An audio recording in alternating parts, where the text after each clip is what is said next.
Shyowager here. Now, what is the key to happiness? Well, for episode 12, I feel like you want to really get in there. Subscribe to the YouTube, the Spotify, the socials. If you're not, tune into the stream and see what's up, because regardless, man, it's kind of a dope day to be alive.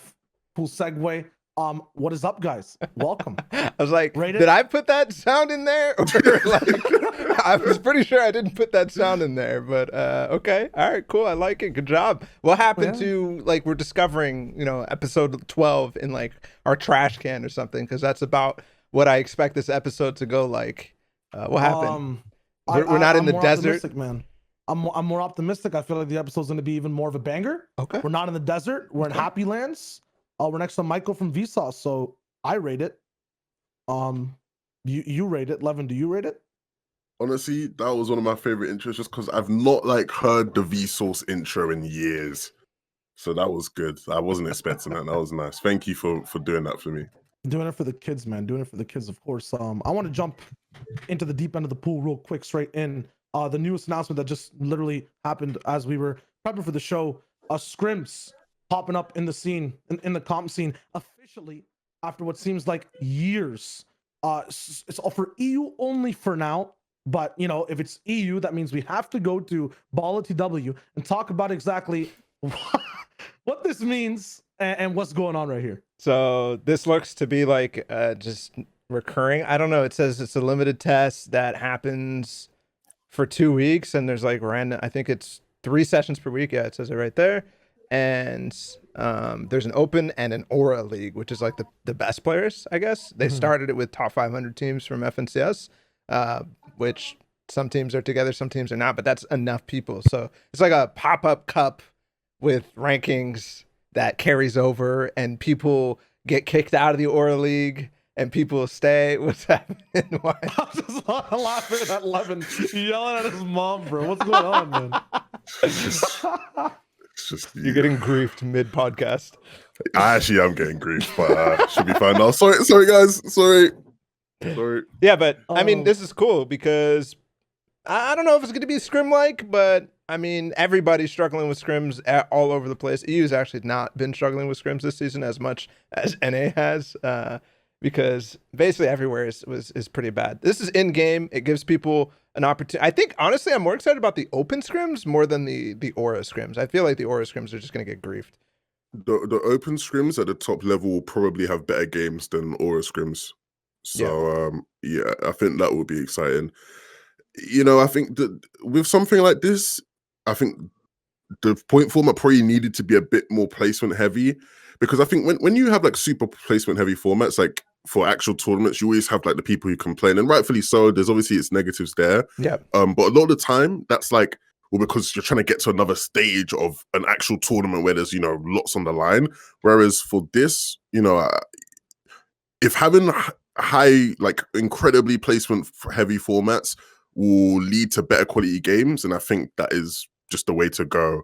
Did they release the full format? I didn't see it in here. Is it in there?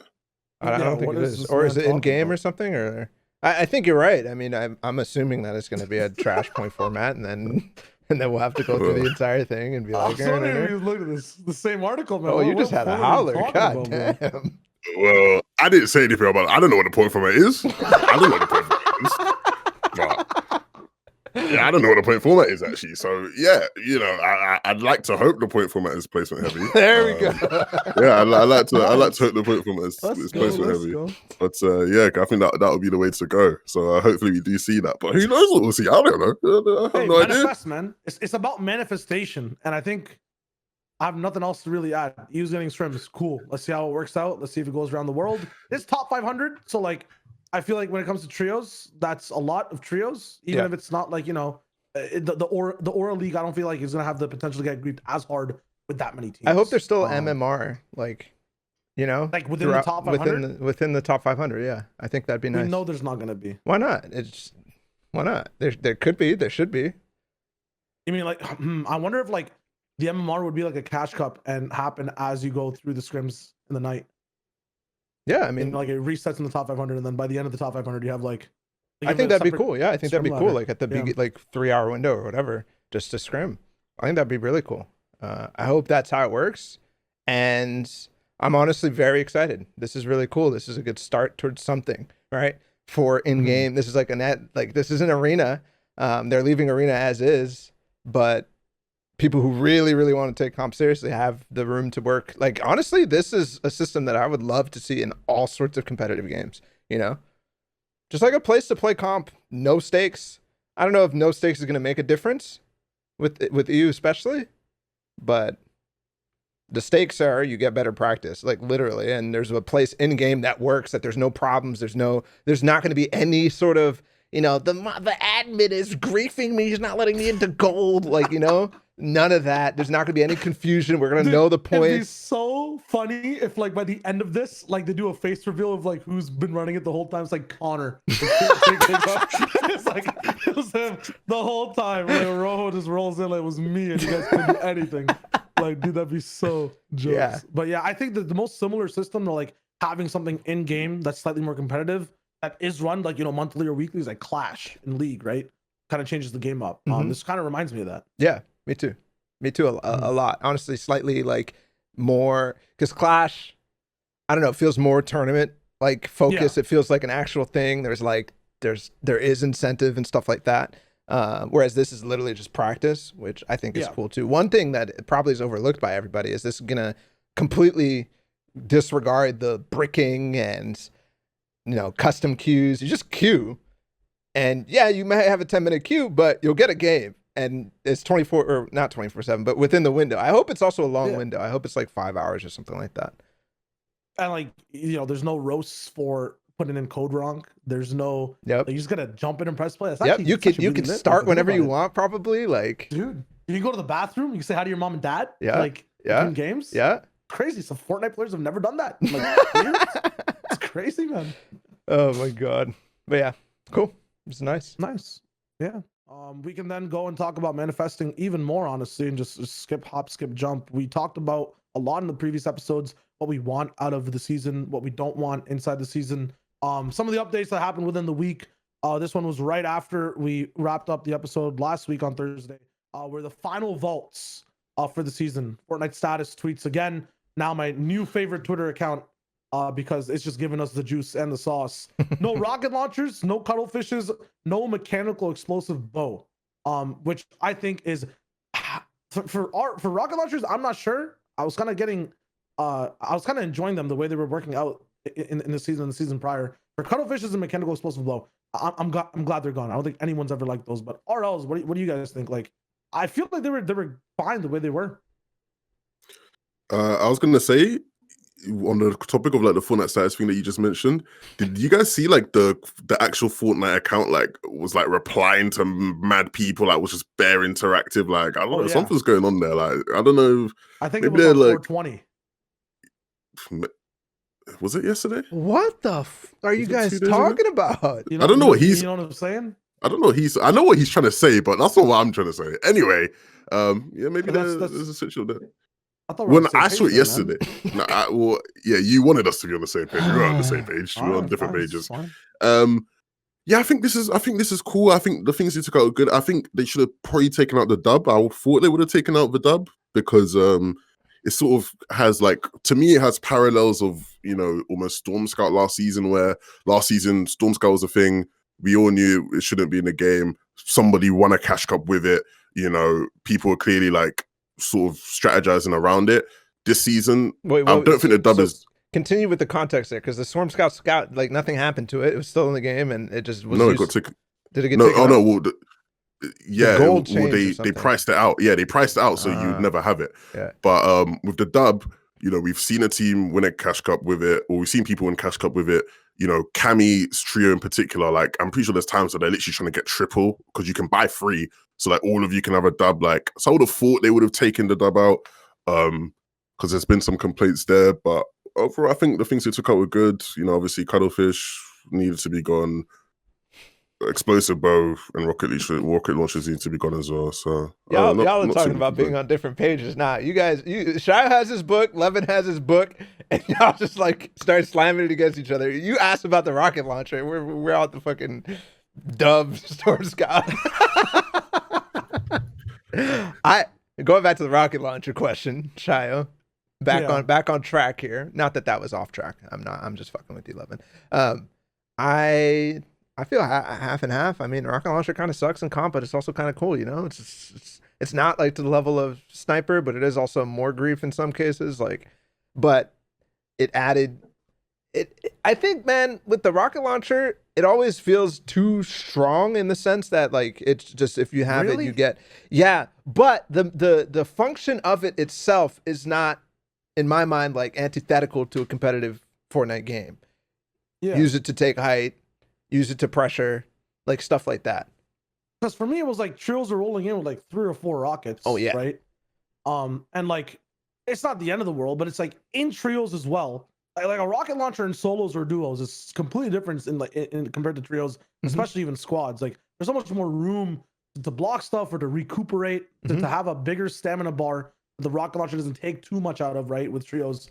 You know, we'll miss some plays, but it's not like I'm missing it completely. I just thought we were in a good place. It just feels like now we'll have that, you know, general stuff. It might not be the biggest highlight, you know, super clutch moments or the most dominant performances. They'll have to earn things more, all the players. So I think did you like last season or this season more with rocket launcher? I like weren't they basically the same in terms of? No, I mean there was only one on the map, right? Last season at Hydra 16, plus Sharks could drop it. Yeah, that's what I liked a lot. Yeah, that this season it was like kind of everywhere. You could get him a lot of places.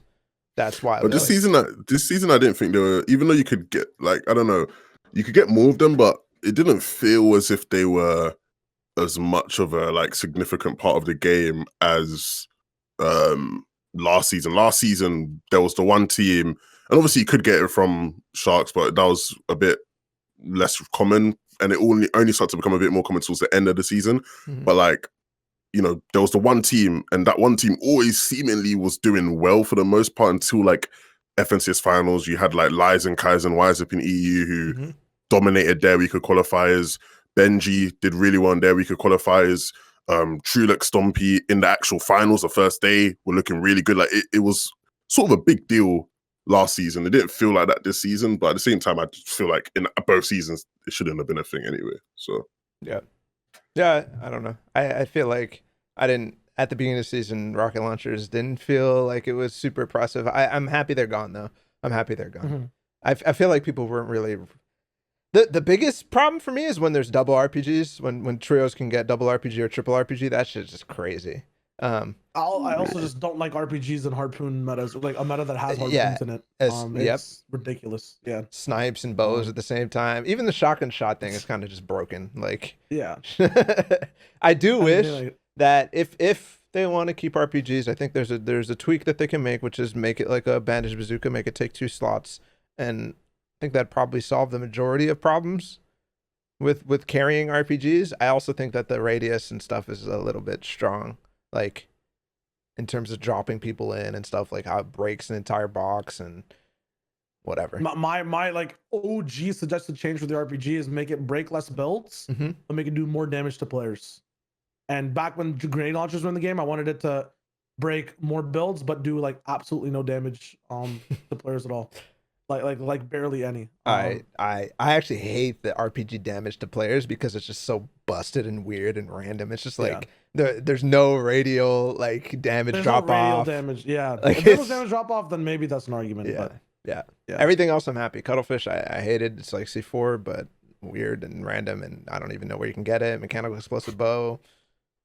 Yeah. It hurt, man. Getting hit by that shit. You got hit by it, and then you got hit by it more. So I was just forget that. But yeah, is there something that's still missing? Because my mind's like stinks are kind of still like an issue. Well, yeah, that's why I mentioned the dub. I think the dub and stinkfish in particular should have been gone as well. I don't mind the dub. That might be a hot take. I don't mind the dub. It's not caddy launcher to me. Well, yeah, it's not that. It's essentially it's a double barrel that has the thingy effect. What's the revolver shotgun that we all liked? Flintlock effect. Yeah, it's a double barrel with flintlock effect, and it is like, I just don't think it should be in the game. I think when you like can, I don't want to end up in a situation where we're in FNTASIA finals and like Cammy Satik have triple dub and that's all we're talking about. Yeah, you know, like I don't want to end up in that scenario. That's why I think it should just be gone. I don't think we will. I don't think FNCS finals you can actually get the paths that Cammy was getting in solo Cash Cup, for example, or that they're getting in a trio Cash Cup. Were they getting in an extra? Well, the example's bad just because even in FNCS finals anyway, I think like they're almost fucked this season because I think they'll just get targeted like they did last season. But like in principle is what I'm trying to say. Like I just don't want the possibility of anyone being able to be able to get it. I agree with that, but I also don't like. I actually kind of like random like little unique items that aren't super broken. If it is super broken, then yeah, sure, let's get it out of here, like a Storm Scout that you can get off spawn, right? But like if it was like a Flint Knock, would you be saying the same thing? If it was just one shot of boost, probably not. But that's the thing. The 2 shots of boost is really good. It is. That's why I think that's the issue. Like the 2 shots of boost is really good, and when you have all 3 of you can do it, and it's like I don't know. I just think it should be gone. I think it should be gone. But yeah, we'll see. Is the new bow in competitive or no? No. What, the mechanical 1-shot bow? The grappler one. Oh, the grappler bow. Oh, actually, I don't know. Yeah. Don't Even think if so. it is, it's not going to have that much. I don't think so because the shockwave bow's not in, right? No, shockwave bow's not in either. So yeah. So we're chilling.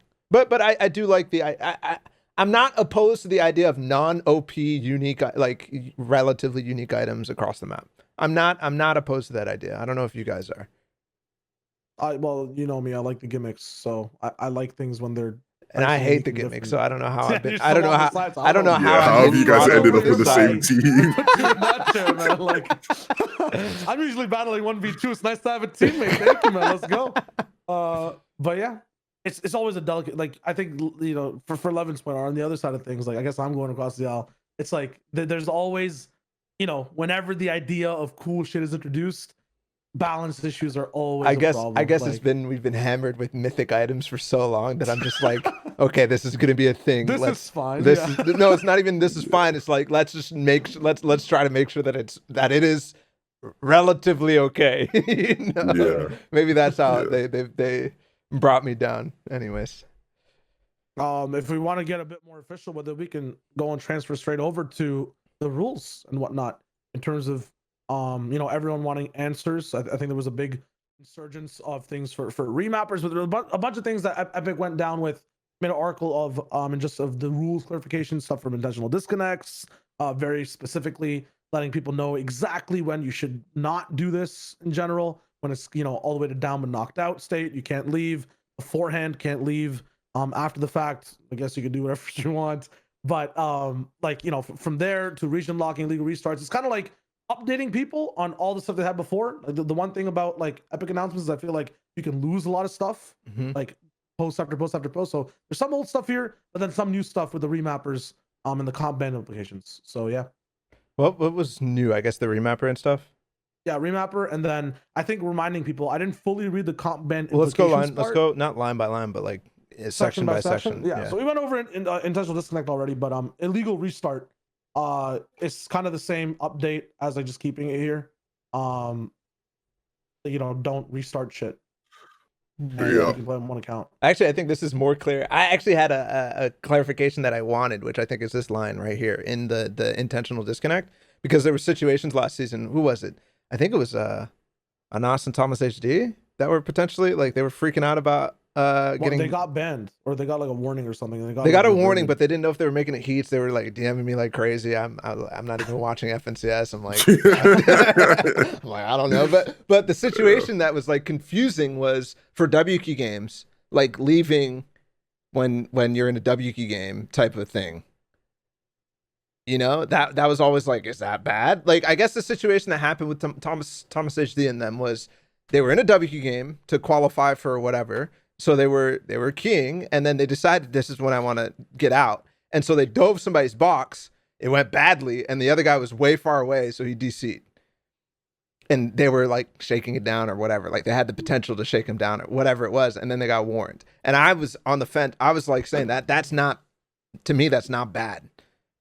Yeah. Situations like that definitely aren't malicious, and so I think they did need to sort of come out with something like this. But yeah, I don't know. I think with the intentional disconnects, like as long as we keep on getting more clarity, I feel like we'll still end up getting scenarios like this season, no matter how much they clarify. I feel like we'll end up getting another scenario where like a team gets in trouble with some form of disconnecting somehow. I don't think so. I think this is very, very clear now. They can leave if they're not knocked. And if they're knocked, then they can't leave. Yeah. Actually, no, you're right. Because what happens in a trio situation where one guy's knocked and the other guys leave? Like, yeah, I guess he has to leave eventually problems anyways. So it's not. There's still problems with queues as well. Like people, and I feel like it'll still eventually happen, but maybe not. It is clearer. So like, it's not like, because last season it was a thing of like, well, this doesn't make sense. We don't really know, but at least now you know. But yeah. Yeah. I just wish people's bodies stayed in the game while they left. Like, yeah, solve a lot of weed. You're right. Yeah. I wish so too. I'm just happy that it's very, very obvious. If you're knocked, you can't leave the game until you're not knocked, and then you can leave the game. And whether there are situations that are like that were a gray area before, where we were like maybe on the side of some of the players who might have got warned or whatever. Like now I'm not. Like it's just very obvious. You just know the rule now. If you're knocked, then you can't leave. Whether it's a WQ situation or what, there's no intention. You can't interpret it in any sort of way. This is really cool. What happens? Well, I think you just said this, yeah. But what happens if like you're knocked and your teammate leaves, so you like die? Are you gonna get in trouble that way? Still, if you're knocked, then you're still in the game, no matter where your teammates are out. Yeah. So people are saying that your body stays in the game now, actually, in chat. So maybe. Do we trust chat? Yeah, probably. None of y'all motherfuckers play the game. Probably. That's not true. Don't do that. That's not true. I'm just you're right. Don't do that. You play your realistics. I play my realistics. I played a bit more arena earlier this week. I played some arena with Reese and Coach Harry. Let's go. I think we lost points, but you know. All right. Illegal restart. You talked about region locking. I think everybody was already clear about region locking, right? Like. Yeah, and they just said been clear for Cash Cups aren't region locked and FNTASIAs are. Yeah. Okay, this is the part that you were talking about. To be honest, some of the new stuff. I didn't read this. So this is for like leaderboard adjustments. This is kind of the summary for this little schmidt here is that a lot of the times like a competition ends and then this is kind of addressing, you know, if there's like a ban or if points haven't gone out yet, that it might take days for the leaderboard to change. And it's like to address all the spam and like sometimes the outrage for people on Twitter who are like, yo, you know, hashtag this person for finals or put this guy here, there. It's kind of like, you know, covering that entire aspect of it might take days, it might take you know, whatever for them to do what they need to do. Okay. I don't think that this is going to stop any of that. Yeah, it doesn't stop that at all. Because so essentially what you're saying is at the end of the qualifying process, at the end of a round, they take the leaderboard and the top X, whatever is qualifying, qualifies. There could be changes to that leaderboard. People might get DQ'd or whatever, but they're not going to change the people who qualified. Am I getting that correct? They're just unable to guarantee. That's all it is. Okay, they're just responding. You see it on like the second last paragraph there, like exactly what you just talked about. For tournaments that award an investment to play in a future round, like FNCS quals, we're unable to guarantee finalized leaderboard updates in the short window of time before the next round starts. So this is just kind of because there was a lot of, you know, outrage, especially I think in EU and Middle East, because there's like bans going on and you know, people having the opportunity to substitute, and there were no adjustments being made. People were wondering why or like what's the procedure. Yeah, just kind of smooths it all out. If you all read through. Cool. And then yeah. I hope, yeah, okay. The guaranteed part is nice. I like that. Yeah. Because that still leaves it open to them, you know, adding people into heats and whatever, which is exactly really nice. Because sometimes it was like instantaneous where like person gets banned and now this guy knows he's 101, like he gets DM'd or whatever. And then other times it's like, you know, it's 12:30 at night and people are like, why am I not in the finals? This guy just got banned or this guy just disbanded. So that's all that big chilling. This is the big one. I need to reread this again myself, but comp warning and ban implications. So this is kind of like when you get a ban, I believe this is saying, isn't it just that it applies to all your teammates? Okay, true. Yeah. If a player on one team receives a DQ for a tournament due to a rules infraction, all players on that team will also DQ for that tournament. So be sure to choose your teammates wisely. The Wrigley situation then, yeah, from last season. Yep. Reminder as well that if you guys have like a warning, the next thing is a ban. Yes. So even if it's a warning for nothing that's related, and it's a comp warning, like you will get banned if something happens after that. So I don't think people understand. I'm not even sure if like a forced name change counts as a warning. I need to look that up. But like some people who are like, you know, general day-to-day trolling and then actually do something fucked up and they're like, oh, I'll get a warning, it is what it is. And it's heats the finals and you qual and now you can't play. Yeah. Like that's are we tragic, finally so. at a state where people are chilling out and realizing that they have like there's actually punishment behind stuff? Possibly. I mean, it's addressed I here, which is think a huge we'll find step, out. like, Yeah, I guess we'll find out. Yeah, like we'll find out this season if people Dude, are realizing every that. FNTASIA season there's been some major profile ban, right? Like I feel like in the last like 3 there's been What's FNTASIA without the drama? Yeah. no, but you have to understand, like, you know, every FNTASIA season there's major bans, but there's 10 times more warnings handed out. Yeah. Like it's definitely it's ramped Stretch up. has a warning right now, right? Like never had one before FNTASIA prior. Like some of the top teams got hella warnings last season because every time someone gets banned, they tweet dumb shit and that gets them warnings. So it's like a cycle, man. It's a bicycle that's only going faster. It's crazy. That was the advice, by the way, that I was able to give to the people who were complaining in my DMs, like trying to. I'm like, what is going on? Okay, cool. I think we're at that state. I think people are gonna stop. Like, I have a feeling it's not gonna be as high profile people anymore getting their asses whooped. Like, because there has been punishment every single time, and their stuff is on the line. Anyways. The big one, 11-2K, bro. You were giddy about this. Key remappers, what's up? Well, I think they finally gave that clarification. Obviously, I don't know how long ago it was now, but the whole Benji stuff that happened, where obviously Benji like essentially confirmed it on stream, but everybody was like, well, where have you got this from? And you know, it was obviously a leak that he wasn't allowed to say, but you know, now at least the clarification and communication has come out on that.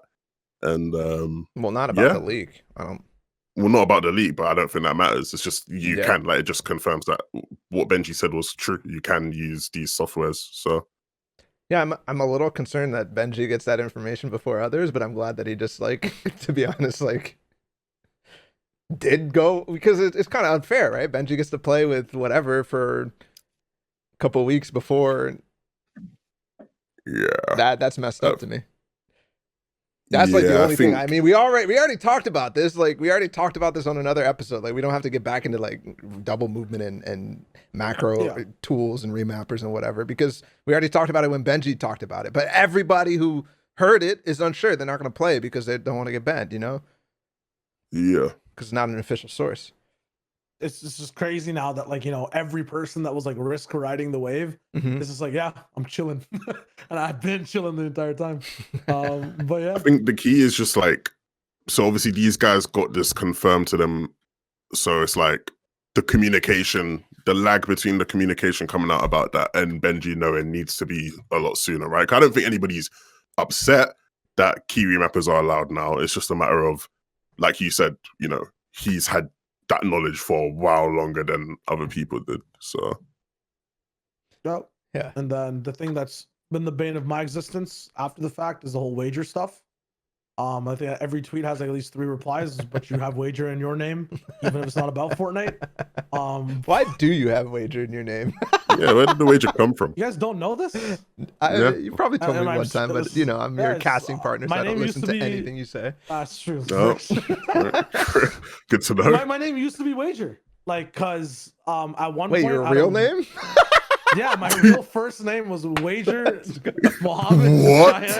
Shut up, just shut up, man. Just shut up. In COD, you could do like wager matches, and I had a wager only account, and I was using it at that time, and I made like a Paragon account. And like, since that was like my alias, I just made that my Epic name.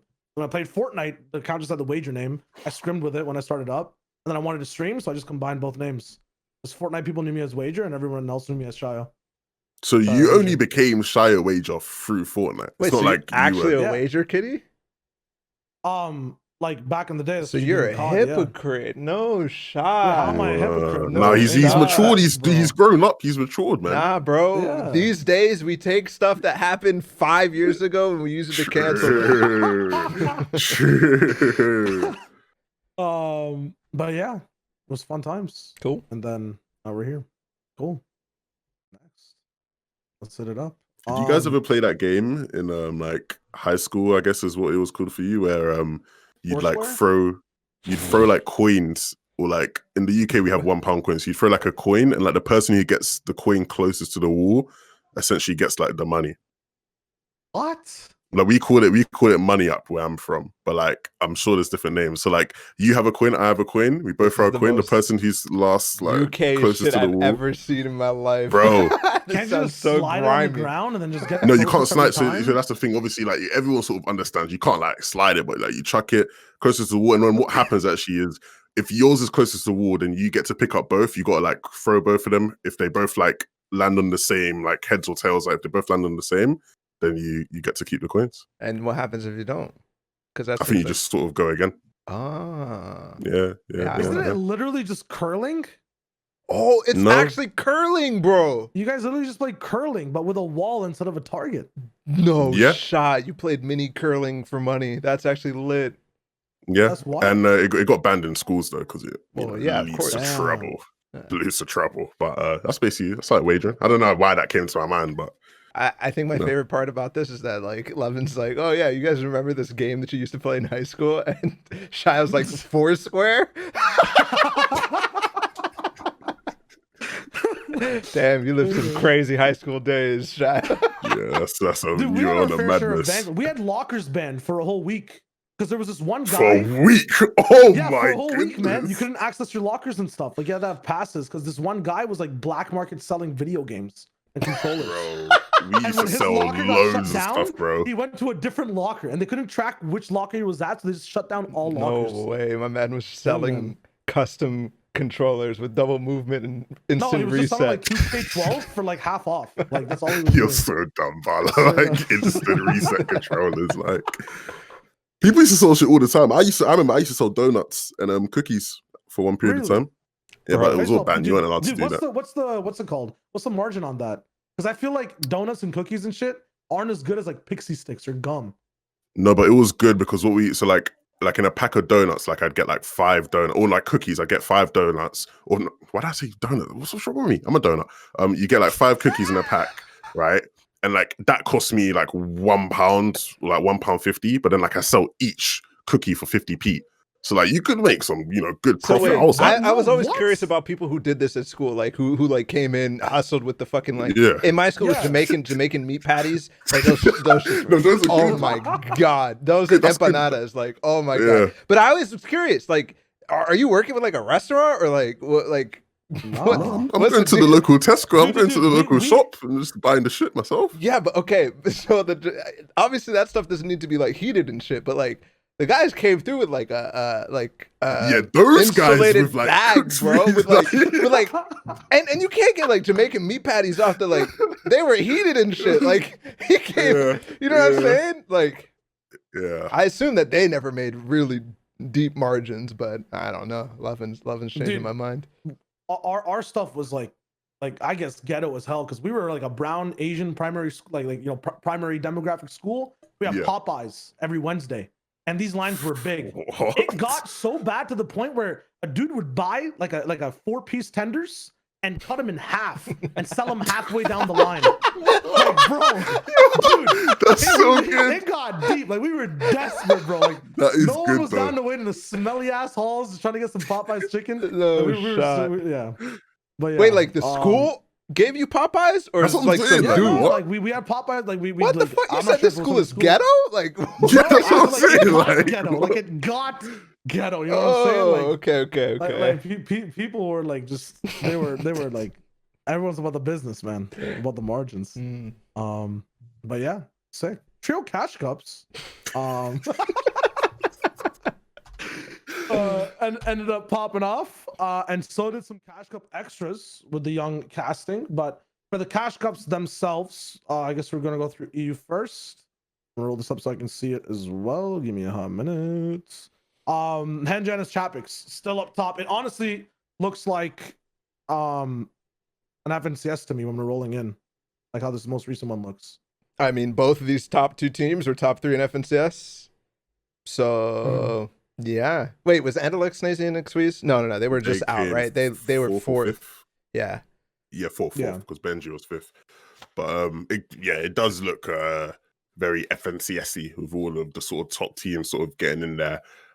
They had a mad run towards the end, right? You can see there 3 games in a row that they won, like crazy stuff. I think obviously I love this. I just love the fact that this could happen. Three wins in a row, like, bro, because it's trios. Like this was not happening in solos or duo cash cups. Like this is, I mean, Macwood, and there's a couple people who go three wins in a row, but this is consistently happening. You'll see people with 4 or 5 wins in open stages like this. I think it's so cool. It's just so consistent. Yeah, and like when you like watch the way they're playing, it, like you can understand the sort of, you know, philosophy that's there. Like they are constantly trying to do the same things, and they're achieving the same things. And I think the last season there was like a couple teams who were doing that, and they were the ones that I was like always most impressed with when watching, and they were the ones that ultimately found a lot of success. I think now there's sort of a lot of other teams who are top talent within like EU specifically, who have sort of clocked onto that and are starting to replicate that almost. And so, you know, RD's trio, right? RD, Zara, Darker, their trio where, you know, this season they've been really good in like open stages like this. And in last week's Cash Cup, they were pretty high up as well. And now they get the 3rd, right? So like trios like this, Kaiser's trio, you know, people like meme Kaiser because obviously the whole like north-south thing, and then like, you know, what people a genius, call it a by the way, for him to find that. Like, what a genius! And then he that's lit. I respect it because it's sick, but I wish everybody knew because that'd be so much fun. Yeah, I wish I could have been abusing that, bro. Bro, imagine that. And it makes so much sense now because there were times when it was just like it didn't make sense. But remember all those guys? We have to go back and analyze all those clips. I think Mitro posted one. There's a couple of guys in NA. I think Animal posted one. They were just pickaxing like non-stop, and they don't get it over and over. Like, and they're just like, oh! They posted the clip. Twitter's so mad.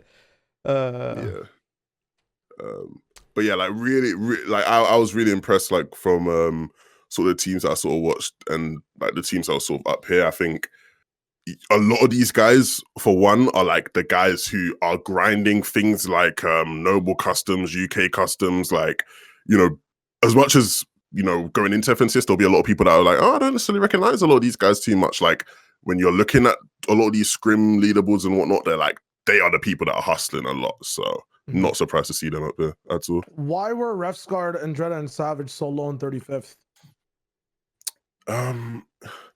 It's weird. I've not like spent the time to analyze these guys and like sort of make up my mind on them.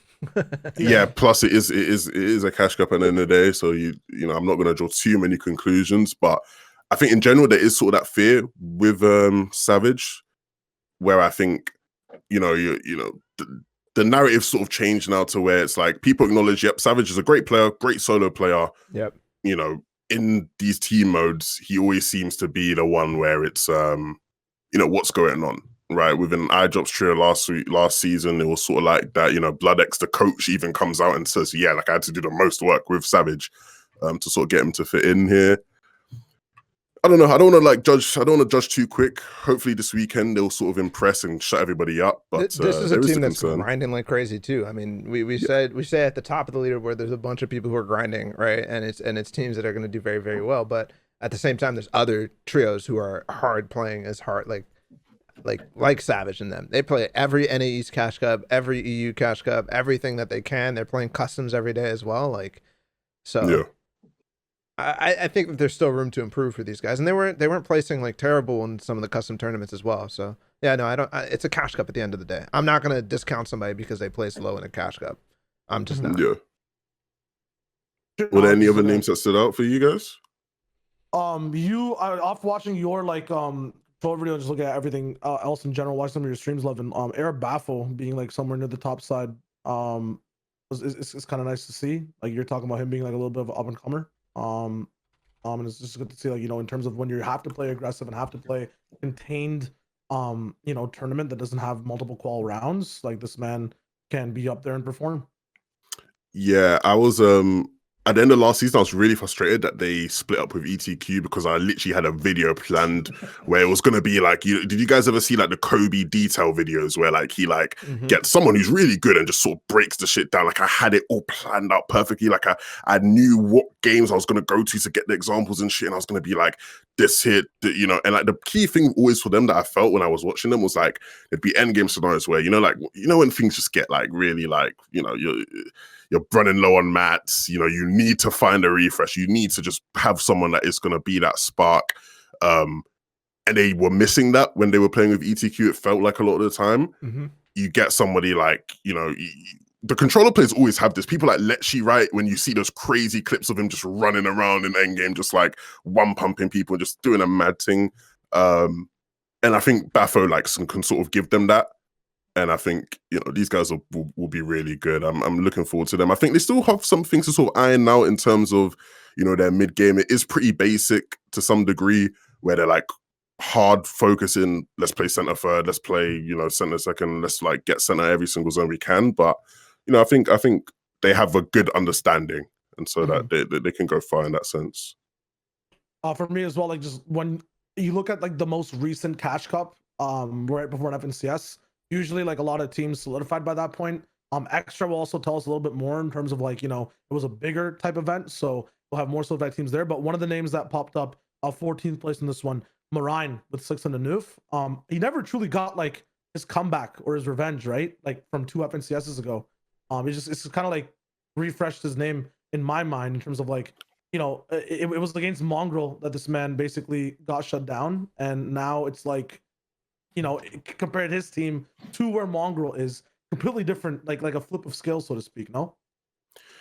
Yeah, I was really sort of disappointed because I had really high expectations for them last FNCS, and sometimes they just looked like they looked lost. Like I don't know, they didn't look like it was the new Jasper and Marina, and sometimes they didn't look like a good trio at all. Like they looked like they had no idea what they were doing. Maybe they just didn't understand how to play like Hunter's Haven, but. I'd like to think this season, like they're playing with Slicks, Slicks splitting with Riflers, one of those, like, that's like one of them, splits where it's like, when Queasy first split from Truelex, it's like, oh wow, like I'm just only used to seeing you two together. It's going to be nice to see you in a new sort of setup. But yeah, it'll be interesting to see how these guys fare. I think you sort of know Marine has the ability, has the talent and whatnot, but for me last season, it just looked like they sort of looked like they had no clue. So I'd like to hope that in like, not like open stages like a Cash Cup, and even Cash Cup Extra, sort of the games are sort of similar to like end of round 3, end of round 2 of like qualifiers. So hopefully like they'll be a bit better in those kind of games. But I'm not buying their stocks yet. I'm sort of, chilling out with those guys right now. Do you have Cash Cup Extra ready next for the I can go Cash Cup Extra.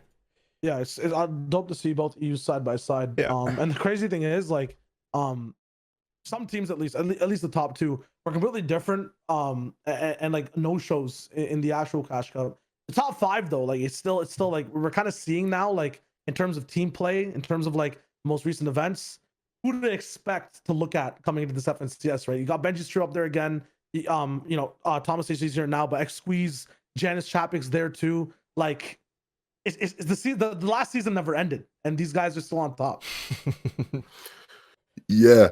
Do you know what?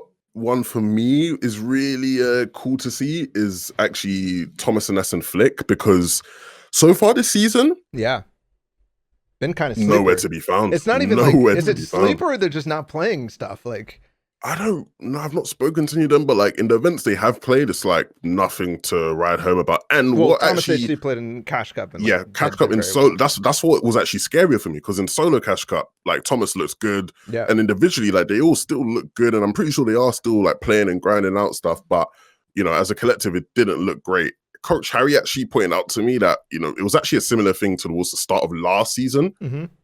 Start of last season didn't really look too impressive. Qualifier 1. Didn't look too impressive. They qualify in qualifier 2. I think they came 7th in round 4. Then they show up in heats and finals. So, like, he sort of was trying to say to me, we maybe shouldn't overreact yet, but it is something to note. Like, they have just been a bit sleeper so far in like the preseason stage. But so to see them do well in the Cash Cup Extra here was pretty good. I think they have to do well here if they're playing in whatever tournament that they do play. This is the last time we're going to see them for 4 weeks, right? We're only going to see them in grand finals. So I think this is dope too. I actually want to like pay attention to those guys. I mean, or pay attention to all the auto qual people. It's obviously Anas Thomas, Flick, Hen, Janice, and Chapix, and then Noah Riley, Reason, and Vidil all the way down to 19th. And they got second last time, so I'm not like freaking out or anything. But it's just nice to see that they're still here. I mean, this is out of 132 teams too. So it's if they were to like try to, if this was like a tournament that they're qualifying for top 33, which they don't have to do at all this season, like they're chilling, every single one of them. And then to reignite the fire on a conversation from last episode, first place, I drop Wiki Kinzel. I drop looking good in his. Whoa, reignite a conversation. What do you mean you're trying to reignite? We're trying to reignite, bro. No, it was about Tayson. It had nothing to do with I drop flew into the conversation as well, bro. Yeah, guess so. This guy I don't know how like, go back and forth. Yeah, I mean, we do have to. We gotta manufacture something here. We gotta have some sort of hot takes coming up. No. Maybe it'll be Shyo versus Levin this time. On the board. I tried to throw a dart on the board, didn't land. I'm too passive today, bro. It's not gonna be possible. Levin's tried 3 times to rob me up. It ain't gonna happen. I'm chilling. I'm too zen. Read a book, and I know life. You know what? Yeah. I drop Kinzel and Wakey they have the potential to be really, really good. And they showed it in like the games that they did really well in Cash Cup Extra. I think last season with Kinzel, Wakey, and Deceptos, they did look good in moments. Like there were moments where they looked really good, especially in that first qualifier week, which I think is the week they qualled actually. They got top 10 and qualled. Like they looked really, really good. Sometimes it just looks missing. I think I don't know, maybe I'm giving too much credit to iDrop and BloodX, but it's like I think that really helps them. Like I feel like you can sort of see where their games evolved a bit. They look like weren't they dropping there's more intention there last season? Dolan and Coral Castle, which just wasn't great. In their defense, bro, the zones, like if they went Coral, could have helped them a lot. Like the zones did not help them at all. Bottom right side of the map, Misty Meadows, for like 4 out of the 6 games in the I wish we had more conversations about like the zones afterwards, like and use context for that, because that shit matters a lot. Obviously I'm expecting everybody to do great no matter what, but like if you just have like complete opposite zones, like I that needs to be talked about in terms of like the narrative for certain teams and stuff like that. Like I think that'd be like a much more interesting topic than a lot of the ways that we actually converse about others. But yeah, I think that's a really big thing. The first time I actually ever took note of that was before last season with DreamHack on January, where I was watching back with like Noah Riley, Vidil and them, and they did really well. But I actually saw that the games where they did like badly, where you'd expect them to do well, were games where the zones were more favorable to them. You would have thought like, hold on a minute, you should have done well this game. Like what was going on? And like for me, that sort of helped me to build my idea of actually these guys have the potential to be bottlers a bit. Like, you know, it doesn't seem like they have, you know, the greatest idea of what to do in certain zones, but obviously they did sort of work things out. They did really well in FNTASIA anyway. But like, you're right, like conversations like that where you're sort of looking at zones and how they correlate to how teams do is something I think will become more important. I want to drill into this game, the last game, because in my mind it was really, really cool. It had so many of the top teams who were actually competing, and Kinzel, iDrop, and Wakey like won it. There was Flick and Nas Thomas HD, they were up there, Hen, Janice, and Chapix, Amplify, Matsu, and Benji, like all went around. Into the game in second place. Yeah, exactly. They were absolutely crazy, and they had like a scuff drop, but they still made it to 9th. It was just probably my favorite game of the Cash Cup, to be honest. This last one. Yeah, it was the best game by far. It was like we got to actually see, pardon me, sort of like all the stakeholders, all the people that were actually like relevant going into that last game, except for Clement, because they just weren't in that game. And so like I remember refreshing my leaderboard at one point during that game, and like Clement and that went first, and I was like, oh, okay, well we're not gonna sort of, it's gonna be a bit weird, but it just sort of like, because if at that point iDrop and Benji had gone down, it would have just been like, oh yeah, Clement wins, we don't know how, we don't see where, but like he just wins. So luckily both of them did sort of put on a performance there. Yeah. And yeah, really, really clutch from iDrop, Wakey, and Kinzel to win that final game. Really, really clutch. And they Especially were from low ground too, right? considering the fact that it was Nasvik and Thomas who were on the height, Yep. like towards like that final sort of zone, and they take it, like they win that fight and then they win the game. Super, super, super good place from them. The other thing to note too is Deceptos and Kinzel and Wakey like next to each other. There was actually a lot of these little coincidences. I think maybe a little bit more in NAEs, but I just find these really, really fun. Like the team that was now in first and second, and Floki and Clement, how did they play last season? I think that these guys are like criminal, like especially Clement in my mind. Floki's gotten a lot of praise recently, but Clement has always kind of gone under the radar as like since squads. Like he's been so good. Well, the thing is, or who was the one guy who's made like every single finals in EU? That was Clement till last was season. Clement till last season, right? Yeah, okay, true. Was he So in the, what? was So he in the he was in group? the infamous French Yeah. heat with the I'm pretty sure they had a couple games where they didn't get in. Oh man. And they looked really good. They were landing keep that misty. streak going? Like can we just be like, yeah, he's made every That's single our effort. canon. Yeah, that's our official canon, right? Yeah, Can we that's do our that? canon. Can we just take 100%. over?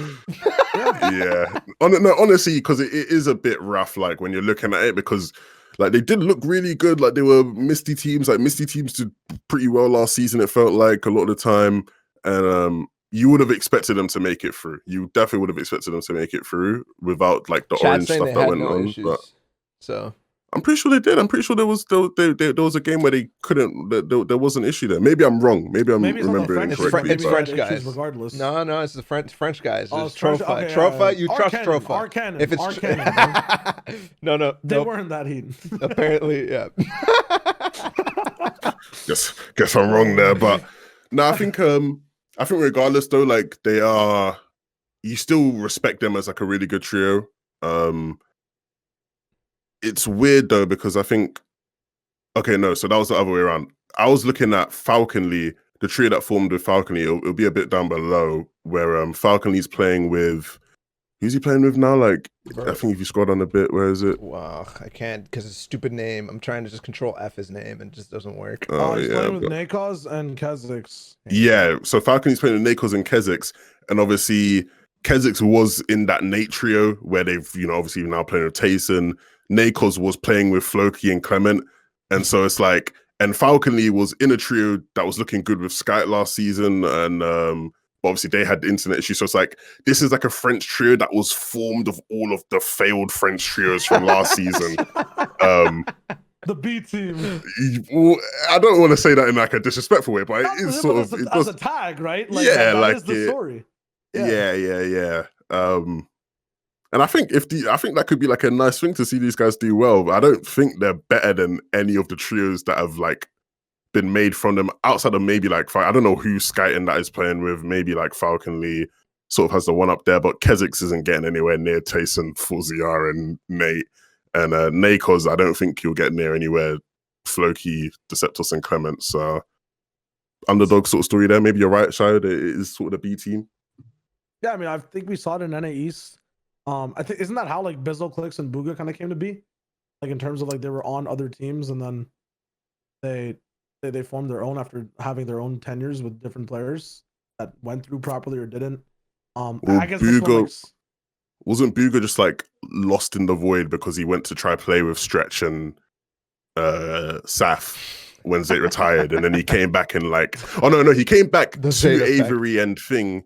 Yeah, there's Zay effect. He came back to Avery and Thing, but then decided to leave. I'm pretty sure again. So actually, I don't think it's the same thing. The difference is like for this one, it's like you can see for each person, it's born out of some form of failure or some form of like less replacement, where they switch things up, right? So that's a cool. I think that's cool if we drill into it, and I think with these of you guys, we're getting the chance to do it. But like if we don't actually follow up and like, you know what I'm saying? Yeah. If it's just a generic, everybody like it's cool because they're born out of failures. It's like, well, everybody is. Yeah, right? but like but like you need to have like the context there of like, especially when you know why things went wrong. Like that's why like I like seeing Tayson's trio doing really well, and like you see there's mid games where they're super aggressive, because I know that was one of the big issues Tayson had last season within iDrop and Savage, where Blood X and eye dropping. I'm pretty sure Savage was sort of on board of, let's always just try to play for late game. I'm like, we're not too interested in W keying. And Taser's like, no, I want a W key. We're a good fighting team. Let's just W key teams and, get mid game limbs. Like that was like an issue that they sort of had. So now to see that he sort of has the ability to do that with Nate and FNTASIA, like they don't seem to have an issue with doing that. They will take like really aggressive mid game fights. That's scary. I think that is the best play style these days. The mid-game aggression leading into endgame. Like, obviously, you're still playing for end, but if you're not taking a fight at some point against the team that you should be beating, then I don't think that you're going to do well. Well, that's why, like, in particular, I was really enjoying watching Henjanis and Chapix, because what would happen would be there'd be, like, south zones, right? Like, it'd be maybe, like, a Slurpee type zone or maybe, like, a Catty zone. And they'd take these edge zone fights where they're fighting a team who... it's not necessarily certainly that team, but you'd assume it's the team that's coming from like Coral or Shark. And so like, like if they're coming from Coral or Shark, like they're stinkers. Exactly. Anyway, I mean, that's so, why like, Sweaty was so good for so long in prior seasons. And like, I mean, everybody says this height wins games, low ground wins tournaments, but it's not even about that. Cause like, think back to those winners, like Reverse 2K, Day, Miro. Literally the thing that won them was how many mid game fights they took and how they got God loot because they were taking mid game fights. They were on a shambles path and they still made it work. It's about finding and knowing how to take those, never having surge problems, always having good loot, always going with good mats into places. That's how all these French teams are playing right now. FNTASIA, everybody that was landing Sweaty in EU both last season and the season before are just destroying. Like even the Holly teams, they're just destroying, and they're coming into Weeping. Nobody wants to fight them, and they get to fight for free with no third-party risk, nothing like that, and they're good at it. So they always come into endgame with 3, 4, 5 elims. Well, that's the thing. Those guys, and I like you mentioned the Holly team, because that was what was happening in Cash Cup Extra with Baffo's trio, where like they're taking these really isolated fights in like places like Weeping and whatnot, just because people, it's been so drilled into like the average competitive Andy. Let's go center zone. We gotta go center zone. We've got vehicles. Go center zone. You're gonna get the next zone if you go center zone. And so like the good players are like, hold on a minute. Well, we're just going to take fights edge zone. There's not going to be anyone to third party us. We'll clean up the fight quickly. We'll rotate in perfectly fine most of the time because half of you guys don't know how to hold us anyway. Like, plus as well, like we understand good positioning to take. Like, and I don't want to start like pooping on them, but like I saw that sort of happen with Mongrel, Mitra, and Milan, where you're watching them and they're almost trying to play that way where like they would like rotate in late because they've spent a million years fighting edge zone or something. It's always felt more random for them. Like, that's the thing though. I think they don't understand where they can actually rotate. Like they're not thinking, okay, we're coming into this zone here. There's going to be teams on this hill setup. There's going to be a team on this bridge setup. We can't go here. We're going through a choke point. We're going to just get messed up. We're going to be delayed. We're going to be stopped. We're going to be forced to spend a lot of mats, whatever, and be shambles. They're not thinking about these things. Like the better trios are thinking these things. They're thinking, okay, well, we have to wrap all the way around Weeping because, people are there's going to be loads of people in Weeping because they're trying to refarm. They think it's safe. They've got natural cover. So let's go around Weeping so we can avoid this. Like, you know what I mean? Like, you've got to be thinking ahead. You've got to be thinking where these other people are positioned, where you're vulnerable. And like teams like Among Us Trio aren't necessarily doing that. I feel like it doesn't look like they're doing that at all. So yeah, you're just going to be left behind when you're not thinking about these things nowadays. I wanted to talk about Andalex, Snazy, and Xweez for a minute, because obviously we a couple episodes in a row we've kind of talked about like how good they're playing, especially in the third-party events. But when it comes to this extra cup, and obviously they got 4th in this, so it's like it's pretty good. It's not like a bad result or anything, but just watching them, they're struggling a lot in these more random-esque games, I guess you could say, where they don't know who's going to be in the game and they don't know who's going to challenge them. And also that it's more filled. It actually has every single best team and stuff like that. So they're getting challenged on height and they're just like losing it every time. I mean, we mentioned that last time. This time it's like not even like great teams. They just lose height, they lose, and then they end up shambles as solos on a mid-ground layer trying to clutch. It's like really, really weird to me. Yeah, like there were games where they were just getting like the height was just being like taken over by like there was a game where Stompy's team, I think, like that Stompy's trio like went for a height take, and it's like they just didn't know what to do. They just got completely like shit on, right? And it is weird. I think they're a team where in FNTS last season, like although they can play high, and I think this season they've been trying to learn how to be a more dominant height team. Yeah. They look strongest when they're slaying out mid ground. Like, they look really good last season in FNTS specifically when they were slaying out mid ground. Like, I think they understand that because they have Peppers and because they're like landing Catty, they have the ability to play height and really take it well initially. Like they're one of the teams that's always taking it, you know, early when possible and 50-50 zone, etc. But how they've been holding it once they get it has been not the best. Like there's many teams I think they could look towards to be like, okay, we should probably play height this way. But I'd like to think that either they adjust and they fix those issues, or they go back to being what they were last team, where it is more flex, where they're not looking to take it. But I think they will. I think when you have the Peppers, they're just always going to look to try to take height because it is so easy for them at that stage of the game in particular. So, but if they can't hold it, I think the biggest issue for the team, like looking at last season as well, is the fact that they're like a win more trio. You know, like if they're put in a spot and not touched, like the old days of who was Travis's old teammates, way back when he was on TSM. Oh, crew. Yeah, like whenever these guys got half and half, like where they were in a position to get points, they got more than like most other teams. I feel like that's the way X-Squeeze's trio kind of rolls around. And like what Levin's saying is like when they're on height, when they're in a position where in EU it's not getting respected anymore, especially after like last FNCS, like there's challenges all the way to like 7th, 8th, sometimes like 9th zone. Like why not just play mid and win more spots where you're not completely affected?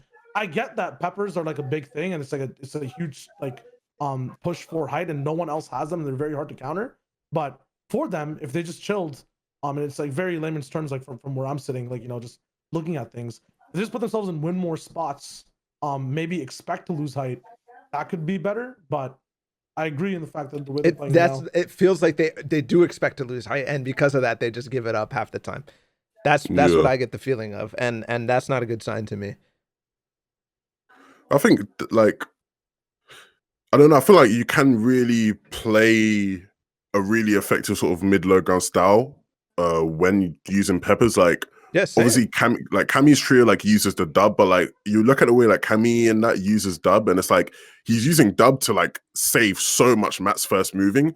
Then he's just full tarping the rest of the game, and like they're vibing, right? Like, and this is trick in theory, do that. Like first moving, they pepper, like, you know, you rotate, you run dead side, you spend maybe like 100, 200 mats, and then just full top the rest, and like you're vibing a lot of the time. I think maybe they're really caught up in the idea of, you know, we want our win condition to be height, because they're not necessarily a team that's gonna always have a bunch of floppers. They can fish right from Catty, like along the river and whatnot, but like I don't think they're thinking, oh, we're gonna like play for heal off low ground or something like that. A lot of the time it is just more we want to be on a height and try win games that way. But and I don't want to say I'm like worried about them. I don't think I'm worried about them. I'm really confident in them. Be more than top 5, like get into, you know, the. I think they will be. I think they already are. I think if you were like, yeah, I know we're gonna do it later, but I think if you're gonna do like a power ranking or look at the teams who are most likely to win, I think they're in top 3. Whether you put them in top 3 is up to you. But I think they're in top 3 regardless. We can argue later.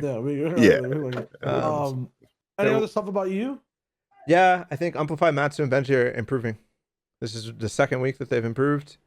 Now it's the third place. Finals. And I mean, this isn't a finals lobby, but it feels like for the first time I'm watching a Benji team that has a actual plan, and they're going around with purpose. There was a couple of games that I watched on his stream. They're not only paying very, very close attention to the kill feed, but they're playing very, very, very close attention to their win conditions and how many times they go into Pleasant Park, they drive their way over to that slurp truck and they get it outside of Boney Burbs is unbelievable. That shouldn't be happening, and I don't think that will be happening down the line. But they're taking advantage of it and playing absolutely fantastic off of it. There's one game where who's landing? Is it Noah Riley Reason and Vadil who are landing Boney Burbs? They like got into a fight, and Benji and them are so aware that they're there at the perfect time, right as they're trying to reboot, and they just wipe the floor with them. It was really nice, and then they still loot all of Pleasant, all of Pleasant, yeah, even the God chest and whatever. It feels really weird right now in EU compared to NA East, where we'll get to that in a second, but it's way more empty than anywhere else. It looks like the fights are much cleaner since the good old days of the Doom's Domain. Yeah, the dudes don't remind me. Those fights were awful. Yeah, I think that was my fear with them, because even when I was watching them in Cash Cup, there were a couple games where it didn't feel like that, like what you're saying, where it didn't feel as really fought for and like fought out in that sense.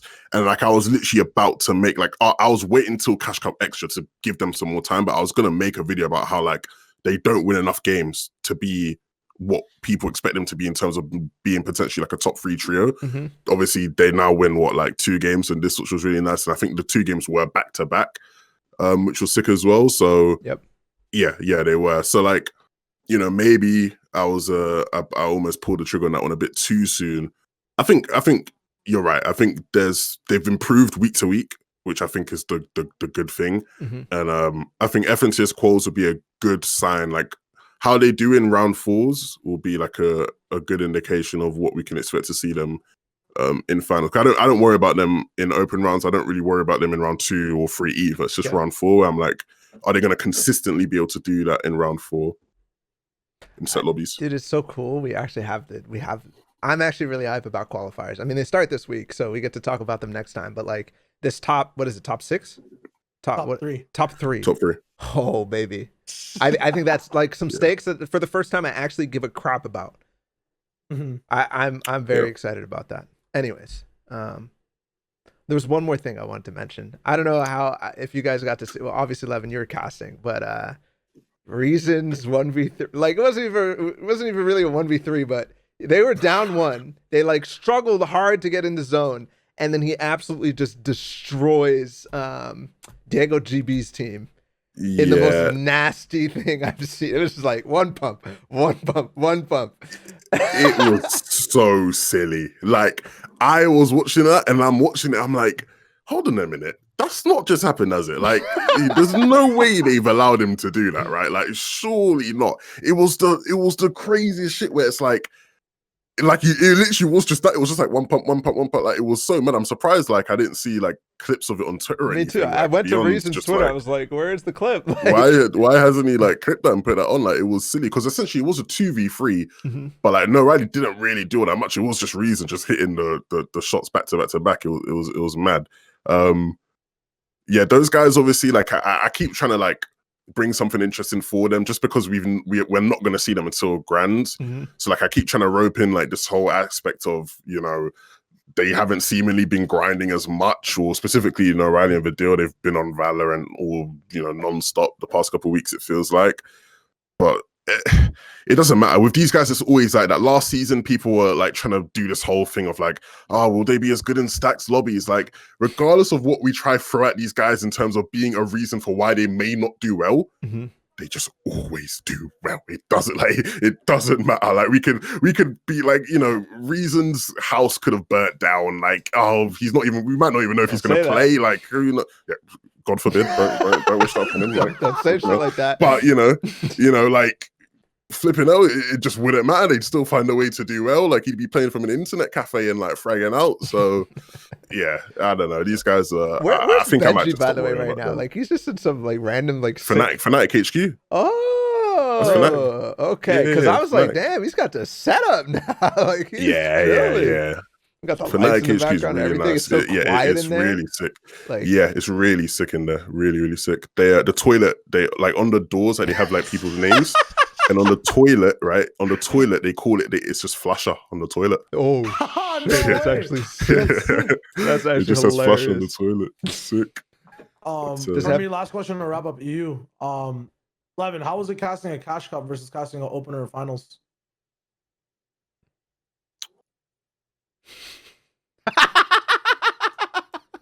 All right. Say less. Guys in the mood today. What? Wait, what? Like I didn't say what? How was it like? What is happening? What was the question? Did I hurt you today? Like legit, what was the question? You asked me a question and you just went robot. Just like it's like one of those sci-fi stories where you just like put him in a loop, bro. Wait, like, how was it casting a Cash Cup versus casting like an opens or a finals? The Cash Cup Extra. Yeah. Versus DreamHack Opens. Yeah. Are you Or saying finals. DreamHack opens finals or DreamHack opens? Yo, we're moving on to NA real quick. This brother's taking a piss. No, you're taking a piss, bro. Never mind, man. I just wanted No, to have but like a you're lighthearted question and move on No, to the but next topic. you're But taking a piss, bro. I'm not taking a piss, man. I haven't You're gone to the taking a washroom piss. today. I'm dead ass. That's actually cap. But What do you want? What do you want, bro? I want the Cash Cup from NA. Okay. This guy's so moody, bruv. All right. Aspect Kazu Fishy up top in the business. I actually wanted extra, but fuck it. I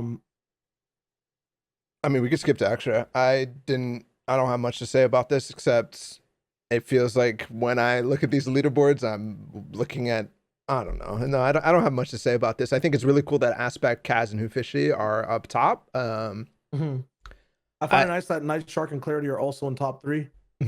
Whereas most of the time they're like really horrible. But yeah, maybe it's a sign of things to come. 4 wins as well, like, but yeah. For me, when I was looking at Cash Cup for NA, it was funny that Dictate and Wrigley have been like playing with each other for like forever, and now that Wrigley's not in the equation, Dictate's got a nice placement, so pretty funny one there. But I saw like Muvanji was like, I can't remember the exact list, but like Kaz is still in like the list of like, it's like Stretch, Booger, like some crazy people. Like I'm pretty sure Kaut got kicked out of that list because he didn't make it to finals last season. Yep. But like, is it like the people who have made it 7 times? Like if you look at the list, it's like Kaz is in there with just like the best NA players of all time, essentially. So it was like, it's not like he's not saying that he's on like their level necessarily, like as players, but it was just like crazy to think like, the craziest part with Kaz too is I feel like he has, out of all the people on that list, the most team switches as well, like in terms of making it the finals. Which is like the wildest thing. Like Aspect Hufishi, I didn't expect. I think I expected the Kaz Hufishi team up, but not Aspect rolling in as well. Kaz and Hufishi played DreamHacks together as well, like the duos. So they've been grinding together. And then the other consistent like trio that I see that aren't like the biggest names, Agers, Skittles, and Degen, doing pretty well in the top 5. This was the trio that we like had no clue who it was because they're stupid names last time. I mean, obviously we knew it was Skittles, but actually, can you really make the assumption that it's Skittles? Anyways, yeah, this is good. This is very good. Yeah, I'm actually like, I don't know why, I don't know how, I don't know how these guys have come into my vision, and I'm just like, okay, all right, I see you guys, Shroddle, Zork, and TK. They don't. When I watch them, I'm like, they don't look good. But all of a sudden, they just like hit the most ridiculous clutches in the last couple of games, and something like that. Because this is the 2nd week in a row that they've actually like piqued my interest, even in extra, which says something, I guess. Okay, you want to move to extra? A trio for me that was like that too was Crumble, Nexi, and Mars. Although 18th here, I think it was in extra that I was watching them, or it might have been somewhere else where they were just playing mid ground like really well and getting into the most scuffed positions, and then somehow coming out because Nexi's doing something great, or Mars is popping off. Crumble's just alive the whole time. Getting beamed down to like the most ridiculously low HPs in the worst situations. Sure, just like doesn't die for some reason, and then ends up chilling and winning out. We can move on to extra though. I have some stuff to talk about there, especially for the team that won overall. Bucky Kanata, Macwood, very similar like theme of how these guys end up popping off in every tournament, which is just like back half clutches. They did it for like FNCS. They're doing it for extra here too, and it just looks like they're not going to stop. And like, if I ever see these guys doing bad to start a tournament, I get happy, in a sense. Like it's so weird to say, but they're just like a final 4, final 3 game. Like they end up getting over here. Obviously, there's a lot of double elim finishes, but like in custom lobbies, they end up getting like the craziest double elim finishes as well. And the first 3-4 games they do nothing. So it's like it's just cool to see these guys are still in form. Which is hilarious. That was like the narrative as well. Sorry, that was like the narrative that Kanata had, was that he started very strong and then could never finish. Yeah. This is a team that's qualified, right? So they qualified like last second to grand finals in the last grand finals. Yeah. So this is a great result for them. This is literally, they're not going to play for another 3 weeks. Like, I'm happy. I'm very happy. Um, then there's Daemiro Reverse, who I'm just scared to say like any hype thing about or non-hype thing about, because every time like non-cash cups like FNCS rolls around, it seems like things flip. You know what I mean? Like I feel like for quals, these guys will be fine overall. Even in watching, like it's kind of similar play styles like from the season they won, but like for some reason there's like certain hurdles where it's like either a semis game or like a finals performance where they just don't have like the factor to come top 5, top 3.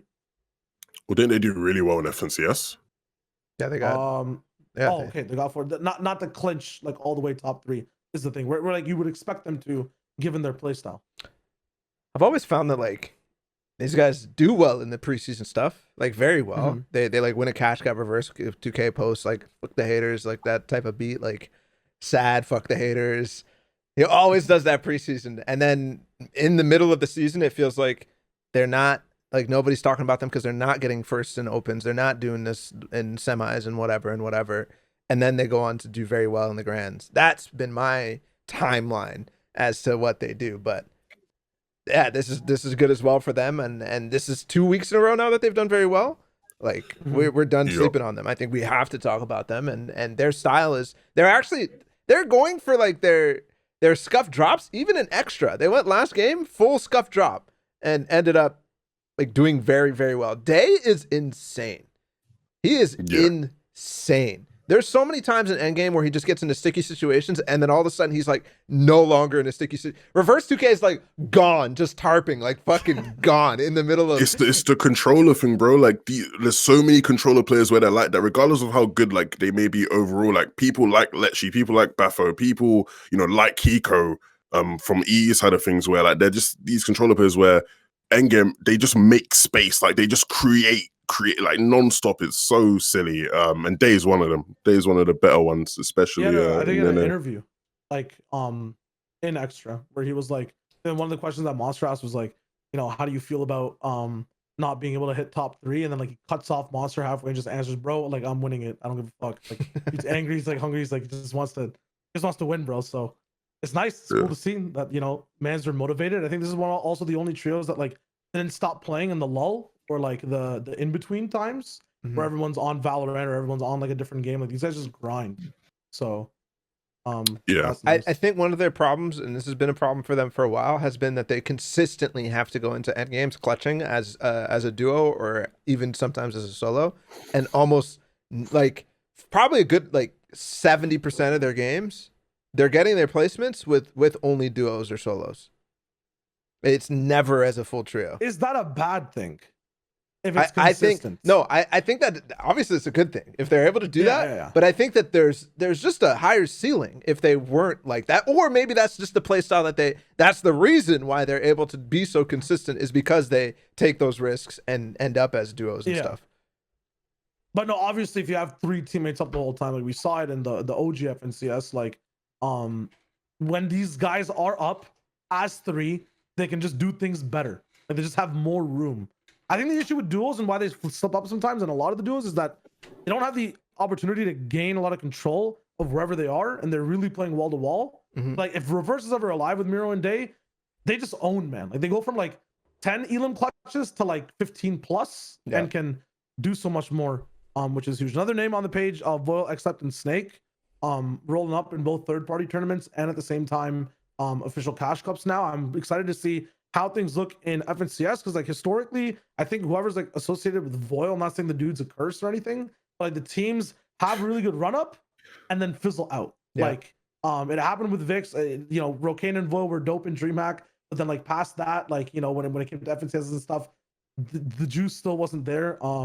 So I hope they're good for this one, because it looks like a good team. Also a team where like I feel like when we watch them on height in certain games, a lot of the stuff they're doing is pretty basic. Like same things that we were talking about with like Squeeze. Like if they get challenged, because in NA East I don't think it happens as much in EU. If they do end up getting challenged, I feel like they're gonna fall the same way regardless of how they take height. One team I was watching a lot was Cease, Scoped, and Tragics in terms of just Cash Cup Extra. I think they had screen time as well, more so than most others. But they look fucking solid, man. like Dude, they do. more solid than the last time I watched Cease was 50-50 Cease. Yes. I forget what season it was, but all this kid wanted to do is go somewhere and 50-50 height. We got a 50-50 height. Oh, 50-50 height. So it's like it's cool to see an actual trio playing trios. He feels rejuvenated to me. Like he's actually making calls that make a lot of sense. They're not. I don't know. I'm in the same boat as you. It's not necessarily like 50-50 height or something like that, but it just feels like off spawn he's not doing anything. Like he doesn't have any confidence in how he's playing. This time around, this trio just seems to be clicking, and I honestly think it's a very, very nice pairing of all the different players. Like they fit each other very well, very complementary in a sense. I think Cease has evolved to be he used to be kind of like Elevate's like that's how I always looked at that duo, was Elevate kind of just like keeping him on a leash type of thing and like guiding him towards the end. But Cease has now evolved into the leasher. He's the guy that's holding Tragic's back. Not necessarily Scoped, which is actually surprising. Scope seems to have matured in his game as well. But yeah. Well, I think that's why for me with that trio, like when I look at that trio, like Tragic's is the one where I always look at the person who's being like sort of held on the leash in that sense. Like, and I get really excited about that person. I think Tragic's has like the potential and sort of is like the star of the show in that sense, where he is like their X factor. I agree. I think him at like when he is at his best, can't speak English, when he's at his best, like I think this trio elevates to a sort of different level. So yeah, I am really excited about those guys, especially because I think all of them sort of, like you said, it's like they've had like a new life sort of just, you know, put into them. And I think that's really exciting when you have Cease and Scopes who've been around for a long time and who at points it looked like it was just sort of going down a hill or plateauing at least. So I'm happy about these guys. There's one thing we have to mention in this Cash Cup, and this actually happens a lot. I don't necessarily know where it's coming from, but the queue times screwed a lot of teams this Cash Cup. Like a lot of teams. I feel like everybody in the like top 5, aside from the eventual, like they held on to their spot, did not get in the game. That includes Slacks, Acorn, and Jack, who were up there in the top 5. Cease, Scoped, and Tragics were up there. They just didn't get into a game. Staff, Stretch, and Avery did get into a game, and they died off of spawn. But it's weird because other people got into a game. So I don't know. It's one of those situations where it's just like I have no clue how this queue system works, and because of that, I question the value of results like this when they can swing so wildly. I don't think that Bucky, Kanata, and Macwood's result is at any sort of like question, but everywhere else in this top like 2nd to probably 11th, I'm just like, yeah, it could have been any other way. Yeah, but I don't think that's necessarily a bad thing, because I think that is just these teams specifically are like sort of the ones we should be looking to as like, who are we watching out for, except for the ones who obviously auto quarterfinals, but who should we be looking out for in qualifiers, and who do we expect to clinch one of those top 3 insta quarterfinal spots? I think a lot of the guys here will be the ones who do that. Yeah. So yeah, I'm happy that stuff. I'm happy. This is a reason why I like grand finals lobbies so much more compared to like this idea of like let's reward people when there's multiple lobbies going on, specifically because, well, you still have crashes, but it's not like a queue thing where it's, you know, completely out of control or out of you have no clue how or understand how it's working or anything like that, and you have no chance whatsoever. But yeah, like so many people eclipse them. Commandment, Scented, and Edgy, I believe, eclipsed them in there. No, they just literally played out a game and got 2nd and 10. Okay. Anyways. Ooh, there was this. I talked about Amplify Matzo and Benji at Pleasant Park and how like it didn't feel as, dude, NA East was crazy. Aspect, Kaz, and Fishy, who got 3rd in this, we're fighting like literally 15 teams, different teams off of spawn. There was one game, it was a WP game, but like everybody was pushing Pleasant. It was crazy. There was already like 3 or 4 teams there off spawn. There was a game like that in the EU as well that I remember. And like the people who were at the God Chest, the people who were at Stealthy Stronghold, the people who were playing Coral, everybody pushes one at a time. It's like, oh, we get to clean up. Ooh, we get to clean up. Ooh, we get to clean up. It was crazy. And the funny part to me is that Aspect is fighting against who is it? NPen, his NPen and Zunis, which is hilarious to me. So there's some beef going down at Pleasant Park, which I am very dude. I don't know why Pleasant Park is one of these spots that just is constantly gonna be here. You throw it back to TwitchCon, bro, 2018. You know, Pleasant Park was going down. It's been around for a long time. Dude's But I think domain. I like that. I like it too. Yeah, I like it too. It's just crazy in NAEs is my point. What I'm saying is Kaz in top 3 again, bro. This guy is one of the GOATs, bro. He might just be one of the GOATs, bro. Is this his best team in Ever since squads, yeah, I think so. Yeah. But yeah, I rate Hoofisher a lot, and I think Aspect was someone Who I saw was was it? one of the few players I sort of watched last whose season team from was he NA. on last chat will tell us in a second. What was Kaz's team? I just rely they'll tell us in a second. Kaz's team, Yeah. Chad. Thank you. Riverside and River Lazar. and Lazar. Yeah, okay, this is way better. Fucking hell, bro. Like, bloody hell. I mean, Well, he's spitting facts. I'll vouch that. Like, yeah, that ass. See, I'm trying to see if I can bait Lazar in the chat as well. Every time I say anything about this guy, he shows up like 3 minutes later. I don't know how. The other thing in terms of like non-top teams, I feel like 14th place Cplit, Smite and Strafe. Cplit specifically, if this guy does content or something, I'm trying to make this prediction right now. In 2 FNCSs, becomes one of the biggest names in NA East. Why? Sounds odd, but Where's this coming from? where's this coming from is just the last like 4 or 5 months, like every third-party tournament where it's like very like amateurish players or like the college type scene, he's popping off. And then like now slowly when it comes to cash cups and stuff, he's leaking through too. So I feel like this FNCS might not end up qualifying for finals, but has good Heats performance. And then next FNCS ends up rolling through. Every time I see this guy play, he's getting better. And he got signed to Misfits, winning a tournament. So, and won that same Misfits tournament again to I guess keep his re-signed. signing. That's Yeah, like, that's I don't know brutal. how What it the hell works, is that? Misfits is just fucking. but like either way, I just feel like the dude, like seeing him on this page with all these teams, like They played well. Just something to note. They played very well. To invest in early. Yeah. I am. You're aboard the Monster Deface stocks. Yeah. I just listened to him hype this guy up, and I'm like, okay, he played some Misfit solo tournaments. Like, yeah, they played well. I mean, I'm not going to discount them at all. Like they like 13.5 average placement. They could do better on the elims.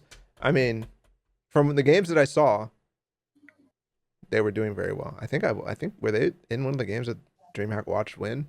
Either case, your prediction is wrong because you're hyping them way too far up. Even players like Hoofishy and other guys like that who have the competitive acumen and have proved it already, like we've already seen that story for them, haven't even. Because they're not doing content the best way. Like, You I'm think saying that this guy is the right. content guy?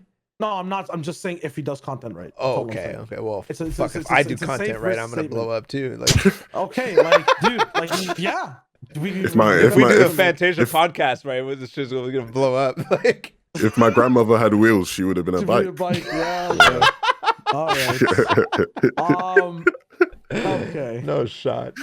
Yo, Shia, what was it like casting DreamHack Opens compared to finals? That's not the question I asked. I know, but I still don't know what the question you asked was. You That's what I casted thought. the cash cup we were talking about, right? So Yeah, to just leave things past the player's note to add something extra on the spring. I'm like, yo, you casted the cash cup. How was that versus all the other shit you were casting for DreamHack?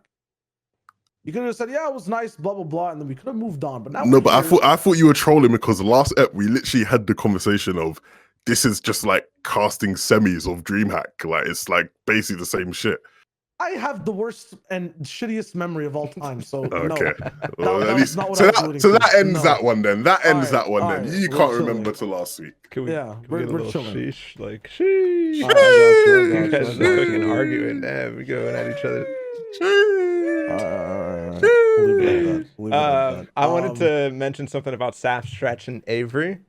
Yeah, Because I had Avery's iGelin. Is that true?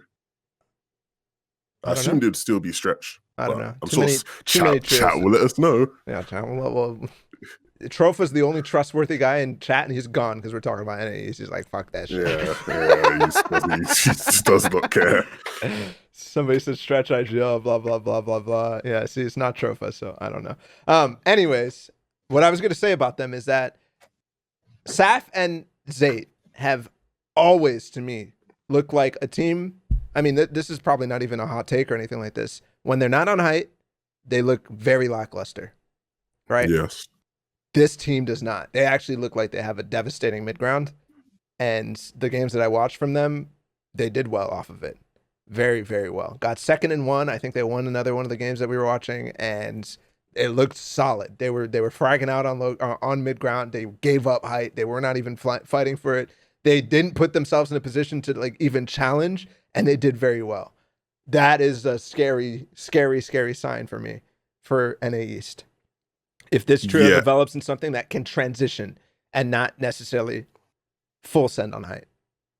Yeah, that doesn't actually surprise me because towards last season when they were playing in like round 3s, round 4s, there'd be games where you're watching them, and this is with Zayt, where you're like, hold on a minute, you always take height here, like what's going on? And they like, and it looked like they were literally just practicing mid ground and low ground, right? Like it looked like that's what they were trying to do, because I think they realized that at some point last season where it was like, oh yeah, if we're not on height, some of these games do look a bit rough.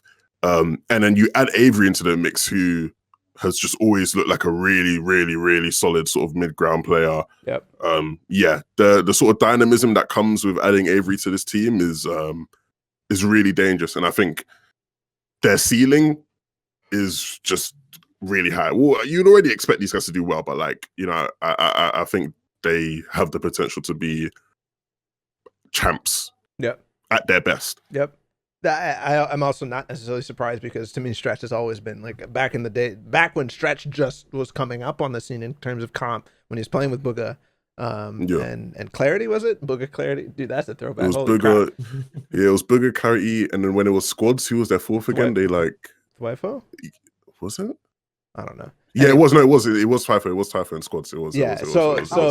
Anyways, that trio and squad was very, very, very good at a mid-ground style. So when Stretch joined the trio of Zayt and Saf, I'm like, like they taught him how to play height. They taught him how to play. Well, he already knew how to play height, because Booga and Stretch were like dominant on height no matter what. Yeah. But a team, to me, that has the depth and the ability to transition and not just play a single style, in my mind, is the team that has the most potential.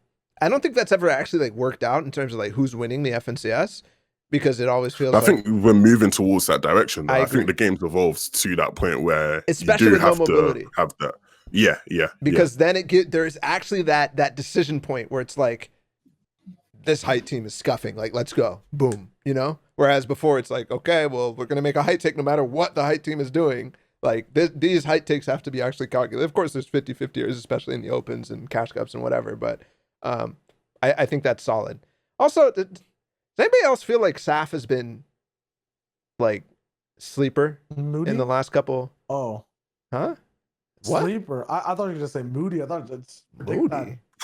Where's that from? Tweets, bro. Like the man is like in love with Fortnite one day, and then the next it's like complete. I guess it's like normal Fortnite syndrome, but like Yeah. That is 18-year-old kid, whatever. Like, you know. Oh, you're saying sleeper in what sense? Like, he hasn't been that good since, I dare to say, even like in what sense though? Like he hasn't been the star player of their any portions of his teams for a long time. Where before, like going back to World Cup, I always thought Saf was the best player, like not only in the region but on his teams and like everywhere else. You know what I'm saying? Yeah, that sort of transition's really weird, because I was like, with Zayt retiring again, I did take some time to look back like at sort of ancient Fortnite, and like it's funny because this has actually gotten lost. There was that run where Zayt and Saf were winning. It was like winning like so many like of these like sort of lands, events, all of these things. But during that run, Saf had a mad solo run where it made him the best player in the world. Even though everyone's talking about Zayt and Saf was the best player in the world, because it was like he was winning everything and the solo events. I honestly felt bad for Zayt back then, because I'm like, what the fuck? Yeah, like, yeah.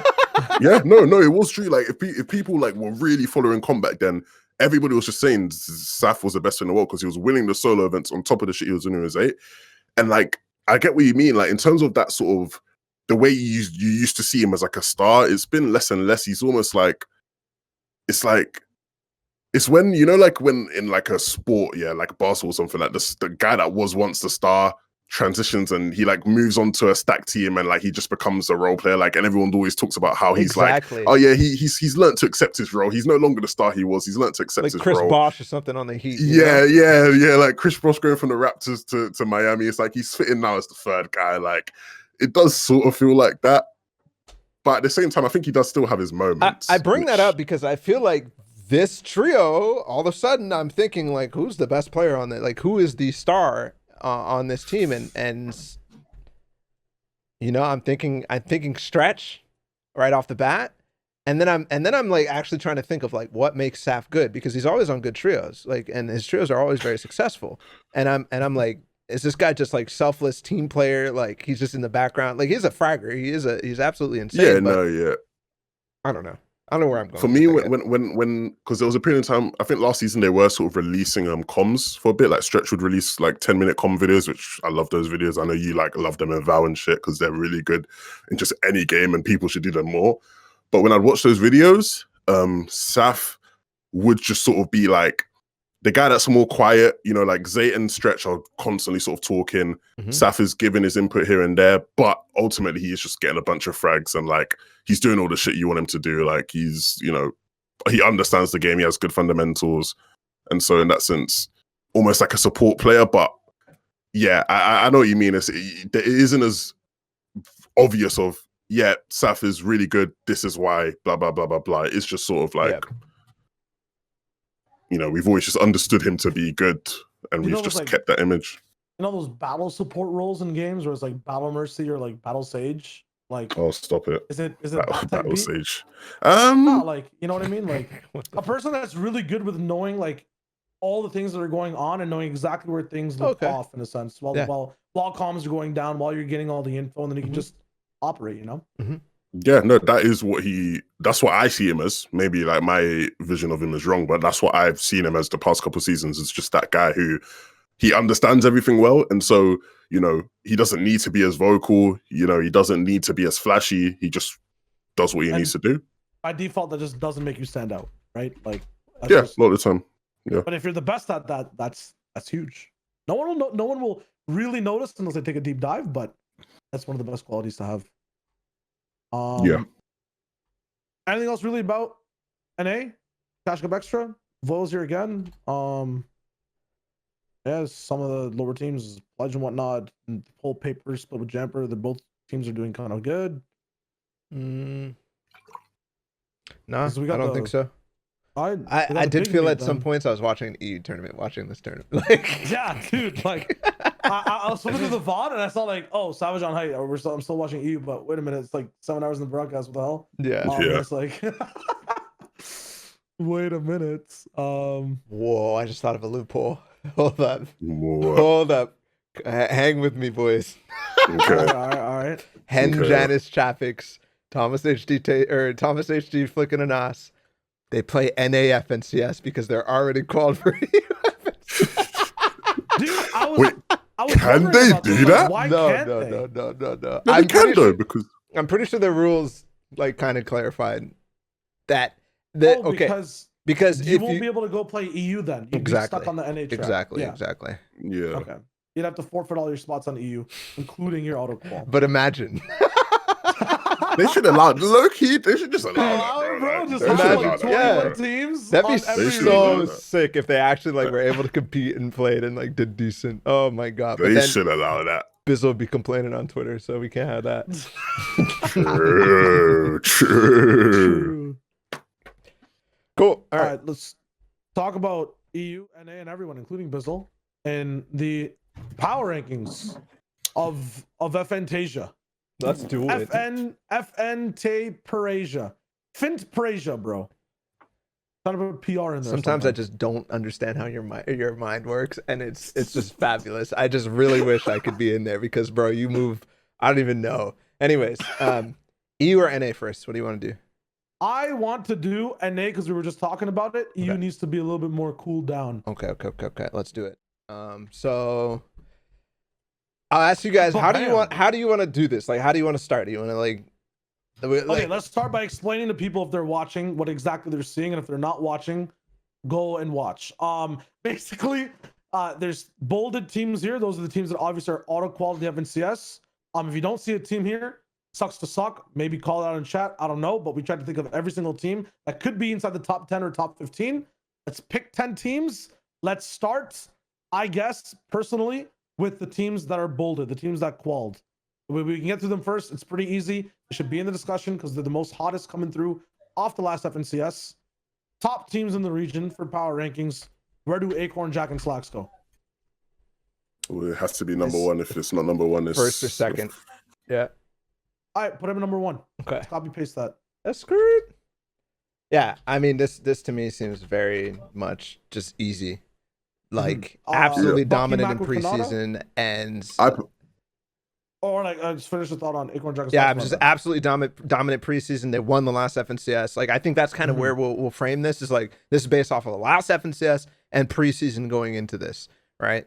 So yeah. It's not necessarily predictions, but just like where they this isn't no that's the thing as well. Standings, no algorithm, no like we're not, you know. Well, that's the issue as well. I think people sort of get the wrong idea with something like power rankings, because I think this is good to do power rankings because it gives us a reference point. Like, you know, going into when we have FNTS done, like we can go back and look at the start of the season.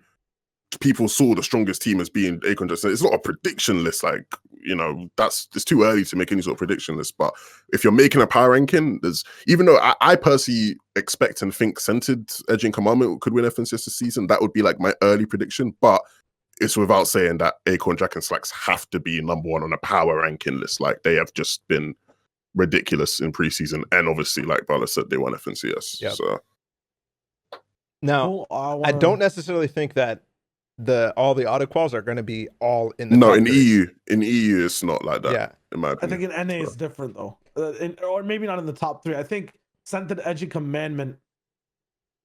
So to me, this second place is between Reverse 2K, Day, and Miro, and then Centered, Edgy, Commandment, and Bucky, Macwood, and Kanata. So one of those 3 teams. That's in my mind, because Bucky, Macwood, and Kanata won this last thing. Centered, Edgy, and Commandment are absolutely so consistent. I feel like they're probably ahead. And then Reverse 2K, Day, and Miro, like, not enough respect on them. The way that they placed first in the FNCS prior, and then 4th in this last one, and then now they're playing 4th in here, and I think they got what was it, last extra? Like, I think they're really good, and I don't think that anybody's going to rank them appropriately because they're just not as like high profile of a team. Well, I think it goes in the order you said. I think I'd put Centered second in that power rankings. I'd put Macwood third, and then I'd put Reverse 4th. In that sense, I think that's where I'd go. Wait, did you say Bucky first before Centered? I think. I said Reverse first. I said Reverse second, then Centered, then Bucky. No matter what happens, I think the rule is here: Reverse has to interrupt one of the quals. Yes. It can't be 3 quals in a row. Well, it's not a rule. That's just my opinion. Nah, I don't agree. In terms of approaching this, Levin, you don't agree with that? Nah, I don't agree. I do rate Reverse. I will just put them like, I'd put Centered, then I'd put Macwood, and then like Reverse. That's just how I put it. So what? Just grand finals placements of FNCS? No, but that genuinely, I think that is the power rank. I think if you look at what Centered did in the finals, then looking at how they performed in terms of their preseason, I think they still warrant being in that conversation where it's like, you know, they are just here in terms of knocking Acorn and that off. I know Acorn and that have been so dominant, but they are just there still. And obviously, for me, Macwood and Reverse are the 2 sort of next sort of, you know, names that you know what's really hard about this? Just there's no easy place to look at preseason results. Like, it's so frustrating in Fortnite how it's really like bad. If I'm doing a Valorant power ranking, it's so easy to just look up their last couple placements in all tournaments, no matter what. Like, I don't remember where they placed in Elite Cup. That changes like all these teams. Reverse 2K didn't do like something. There was something weird about Reverse 2K in Elite Cup. Like, I don't remember that. But anyways, didn't they get barred off from playing? Or that was a I don't even know. Bucky and then placed third. And then where did Scented, Edgy, and Commandment place in Elite Cup? It's like actually impossible to like just look up these results. Yeah, it's really bad. Elite I always Cup, struggle with that. Phase Gamepedia, please. Yes, it's there. Let's go. Okay, Macwood, Kanata, and Bucky were third. Edgy, Scented, and Commandment were fifth. It's been like top fives. There hasn't been like a win except for what, like that Chipotle Cup or something. But yeah, but that's in general, like following and giving context to Levin's like ranking. If you're looking at the FNCS placements, it's pretty good for at that time, like a snapshot of how teams look, right? Like in terms of respect given to teams as well. It's just past that, have the teams done enough improvement or choking to change their ranks? And then I think the one thing that Ball is trying to put respect on for Reverse is the fact that these guys won an FNCS. They deserve to be in top three, at least winning an FNCS in the recent times in the same mode. You know what I mean? Like, sure. I'm not necessarily putting that much weight on their win. I don't think we should. I don't see. Then we just started this. Then I don't see why they can be top three then. But we just started this by saying that this is based off of FNCS finals and so far what we've seen this preseason. And I think FNCS finals and what we've seen for this preseason is definitely enough to put them ahead. It's not just results based. To me, it's play style based, it's all that stuff. Yeah. And I still, and that's why. And if it's me, when it comes to playstyle based, I think you have to just put Centered second in that sense. For me, that's like I'm sticking to this. I personally just feel this way. I want to hear more arguments as to why, like based on what we've seen so far, why do you bump? So who would you have then? What is your actual thing, Bala? Is it second Reverse and then Centered and Macwood? Like, what's your actual? I think, I think Bucky, Macwood, Kanata, Reverse 2K, Day Miro, Centered, Edgy, Commandment. I think that might be kind of reverse what I said originally. But why do you have Reverse over Centered in that sense? What have you seen so far, like this season, that's like made you like? It's just that same thing that I was saying before. Like it feels like they have more potential to improve in a sense because they're always going to end games just like with a bunch of elims. They still have that style. They have a little bit of depth when it comes to like their drop spots and whatnot. They're experimenting. They don't have to stick to one spot, and they're always doing well no matter what. Like they have a wide range of possibilities. Whereas Scented, Commandment, Edgy, yes, they've switched their drop spots, but it's always kind of the same idea, right? It's always, let's try to get a good spot. Are they at Misty now, or are they still at Caddy? Or they're at Caddy, but this is my thing. It might be the same idea. It's the same sort of philosophy, yes, but that is it's a strategy and it's a style that exceeds anybody else in any region. I think the way they play low and mid is better than anybody in any region. So for me, they just have to be in two. That's why I rank them there. Yeah, well, I guess I'm not really. Yeah, okay. I think 2 is Scented, Edgy, Commandment. Okay, that's 2 against.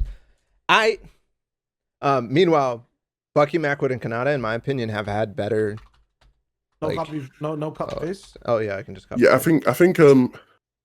think in terms of your sort of argument there, Bala, I think. I'm not trying to. I have them at 2, like, and Shio agreed with me on that. But based off your argument for why Macwood would be in second and then Reverse, and then Centered, I'm not upset if you move Centered to third and put Macwood there and then Reverse. But for me, I think the top 3 just stays.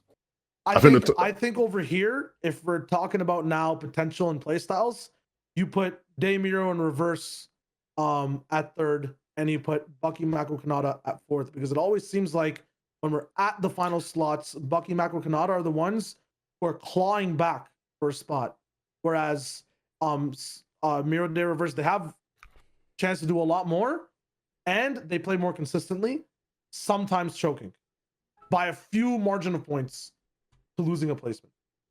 That's my idea of things. That being said, I know Macwood just won one big recent thing. But when we're talking about just play styles and the way these guys win and how they accrue points and how they play as teams, you put Reverse as third, you put Mac as fourth, and these guys are by margins just above and below each other. They can honestly be tied right now for all I care. Like these 2, 3, 4s, or maybe at least 3, 4. Do we value at all the fact that, or do we take into account at all the fact that they're auto qualified? No, right? What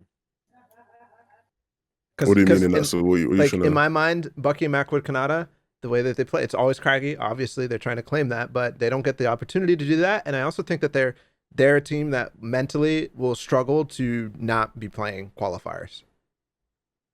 I don't think they'll struggle not playing quals. They'll meme about it, but yeah, actually, I think I'm leaning towards you there. I think I'd put reverse third. I think I'd put reverse third and then Bucky. Slot it in. I think reverse so far this season, it has been sort of a lot of cash cups and just cash up extra. That's all it's really been outside of the FaZe Elite Cup stuff or whatever. I think they've impressed me there in open stages. They've showed me that there's never going to be an issue there. And then I think, like you sort of explained when we were talking about them a bit earlier, there is so much room to grow in the set lobby custom stages. And and even with us saying there's so much room to go, they came fourth in FNTASIA finals. They did well still. It just feel like they will just do well regardless. And then there's that room to grow. So I'm fine with this. This now. Friendship ended with Macwood, by the way. He's gonna be salty. No, he's gonna be fine, salty. He's gonna be fine, man. He's chilling, bro. He's chilling. Okay. All right. So we've got all these guys still here. Yeah. How do you want to continue? This is gonna be the hardest one in my mind. I actually want to do something where let's try to eliminate which one of these teams don't fit in the top 10. And if we're missing anybody, let us know. Yeah.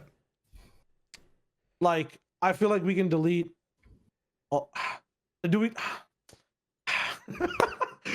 Going into this, I feel like we delete a few teams, or do we just start sticking people on the board and see where they go? We can start sticking people on the board. It doesn't have to be solidified. Fishy. Yeah. Aspect Kazu Fishy. Yeah. Top 5. Oh, we can just start reordering. How about that? Okay. Yeah. Sav, Stretch, and Avery stay at the top, right? Sure. Yeah. I mean, this isn't this is just rough reordering, right? Okay. Sick. I actually think that this is pretty. I want to put Ty, but just roughly, I think this is not bad. Maybe this team goes up. Yeah. I think above Knifer. This team goes up.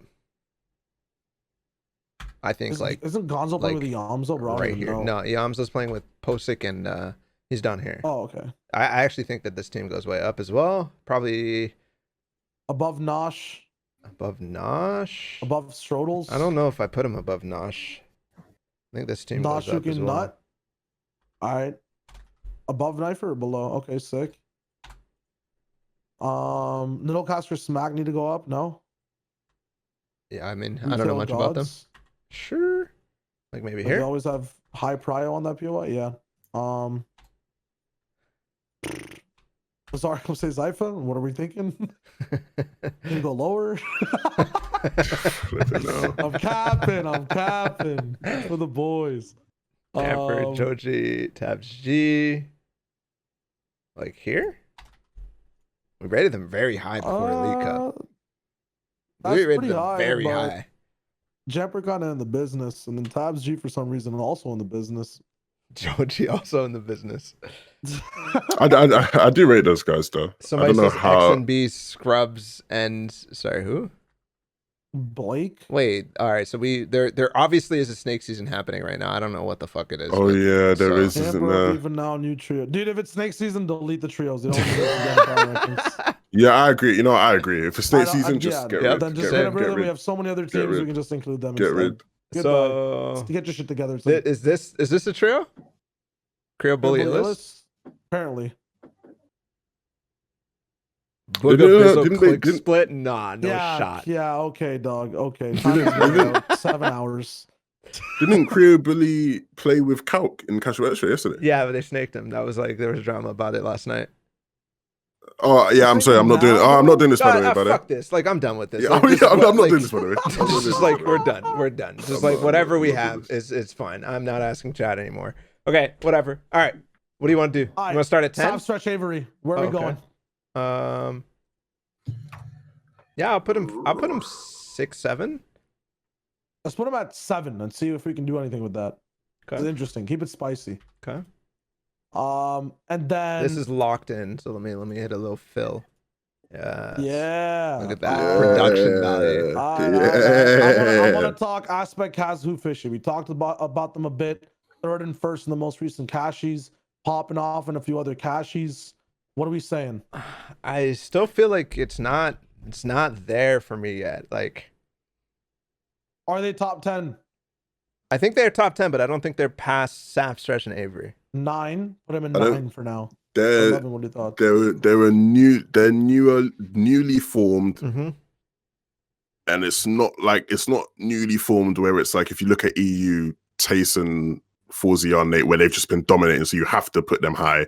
It's like they're newly formed. They look good, so top 10, but yeah, not above Saf, Stretch, and Yeah. Avery for me. Yeah. Who is the line then? Now looking at 7, 9. Who is 10? Who is a little bit worse than Aspect Kazu Fishy, but Voil deserving to be in the except top 10? Snake or C-Scope Tragics, Pledge Pandish Gonzo, like all those guys. I think I have Little right in Casper the 10. Smacked? No, Not I a top don't think 10? so. I mean, maybe you can make an argument for them, but I don't think so. Okay. I think we go down to Max C Scope Tragics. C-Scope Tragics. Yeah. What? Sorry, what are you saying? Would they be 10th? Or are we gonna go up to Creo to be in 10th? Oh, is Creo here? I'm still not even like that's like they're having Snake season problems. By the way, I want to add this trio, not because I think they're gonna be. Hey. Chip Tabney and who? Tico or something, I think. Or was it Teo? TK? Teo. Oh, Teo, sorry. TK, the race, bro. So, all right. I actually want to bring this back up. What do we do with Booker Clicks and Bizzle? Like, Well, okay, so this is the way I see it, right? Booger Clicks and Biggle, fucking hell, Bizzle, Booger Clicks and Bizzle, fucking hell. Based off of what we've seen from this season, Mhm. they can't be top 10, but they obviously are. So yeah, I feel like you put them.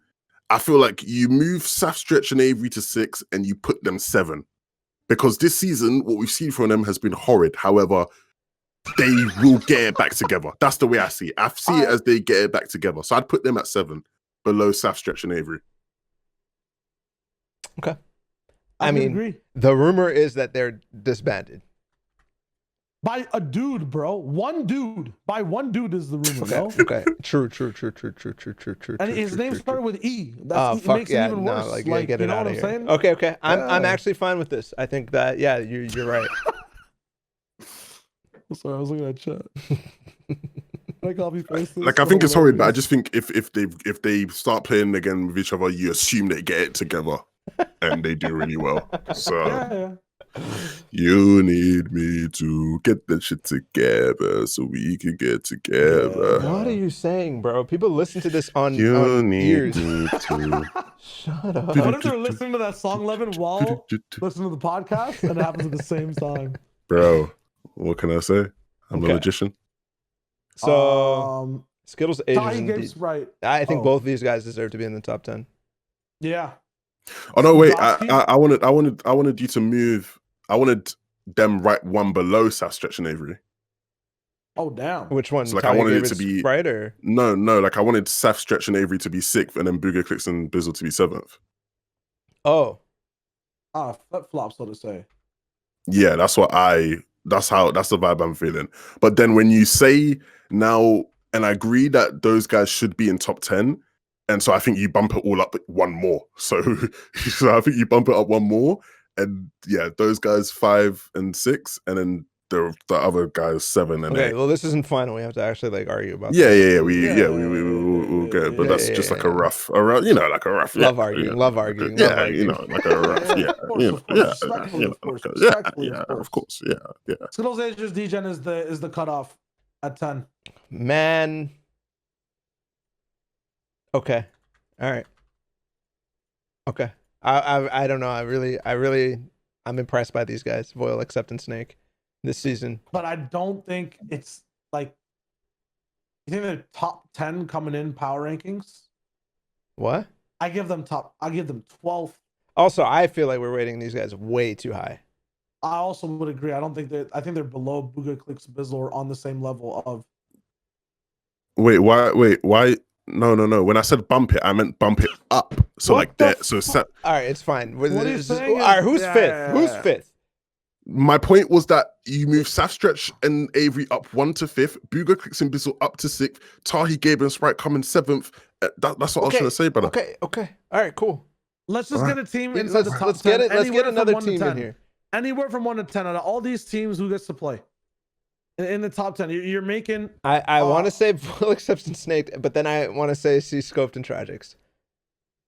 Like both of these guys, they're I don't know which one. Make an in between. 11, put them both in there, and we'll see who the bottom team is. What? Make an What? 11. All right. And then put these guys somewhere. Just put C Scope Tragic at 5th for now. Okay. Okay, this is not finalized. Okay, now with these 11 teams, the goal is to rank them. Okay. And then cut off 11th place. All right, bet. I'm fine with that. And then Okay, we so can top- argue if there's anybody that should actually be. Yeah. Okay. So top 4 are there. They're locked in. In 5th place, out of these teams, who is the best? My vote is going to Sav, Stretch, and Avery. Why? Make a case. Don't just say. Where's your take? My take is out of all these teams, when you can, if you're looking at general potential for placement, their play style, and like they're a solid team to bet on. Have a legacy as well, similar to the top 4 in terms of what they're doing from FNCS to FNCS. You know, with different teammates, but they're playing in the same atmosphere with the same vibes. I feel like they have a better chance to attack and have a better offensive portfolio, I guess, this season in terms of how they play the game compared to more cerebral, the cerebral play style when, you know, Zay was involved in seasons before. And compared to every other team, just feel like off of drops, they have a bit more than a bit more of an edge comparatively to the game, like making end games, having placements. Yeah. I think like in terms of game style, gameplay itself, like I think that there's potential. I don't know why. I just feel like this is going to be a write-off season for them, for both Stretch and Saf. Losing Zayt, like I just feel like this is going to be like, what was it, season X, where they just couldn't, Saf and Zayt couldn't find somebody, and they're just like they ended up getting 4th in that with Zypha, which is actually kind of crazy, but. I see it as a very similar situation, but like, I feel like for a lot of teams, it's a very different season, and a season where they're gonna have to adapt and rely on each other. And this team can do that better than most others on the page at a high level. I think you make a compelling argument. However, there's one trio that, based off of what I've seen so far this season, they can't be above. Which And is, even with FNCS finals in consideration. which is Degen. okay. Why do you say when you say FNCS finals in consideration? Because Degen, they came sixth in FNCS finals. I'm pretty sure in everything they've played in terms of like Dream Hacks and Cash Cups, they've been like top 10 whereabouts, apart from like this one yesterday. And they've been really impressive. So I think they have to be weighted highly in terms of a power ranking. What just happened? What's going on there? I lost Things going Skittles. messy. I lost Skittles. Yeah, He joined. They're making a squad all of a sudden. The new Snakening, Balla said that Skittles is gonna be with Sav. Yeah. So this is So the I I argument think right now. okay, so to jump on your ship, I'm as actually well, I fine think with one this of argument. The big thing about this argument is that nothing changed for them. They have the same 3 teammates, Yes. and that's a big buff. Yes. So Yeah. I'm fine with this argument as well, actually, based off that fact and based off Balla's words of Zayt's not here. So there's a little bit of uncertainty. I feel like we're gonna keep bumping these guys. I'm not gonna lie. Who? I feel like we're Saf. gonna keep bumping Saf, Stretch, and Avery. I don't know Yeah, why. probably. Okay, let's discuss Tahi. Are we locking this versus- in 5th? I think that's a lock for I 5th. think that's a lock. Who do you think competes with them actually, Paolo? I just no. I'm just posing the question. I think everything we've said. The fact that they're a full trio, honestly, I rate that shit so high. And this is what 3 seasons in a row now too. Like, yeah, and they're fucking popping. So. I feel like Skittles had a lot of hype, but behind him, and then floundered in season 4 in Stark season. I feel like he had so much. Yes.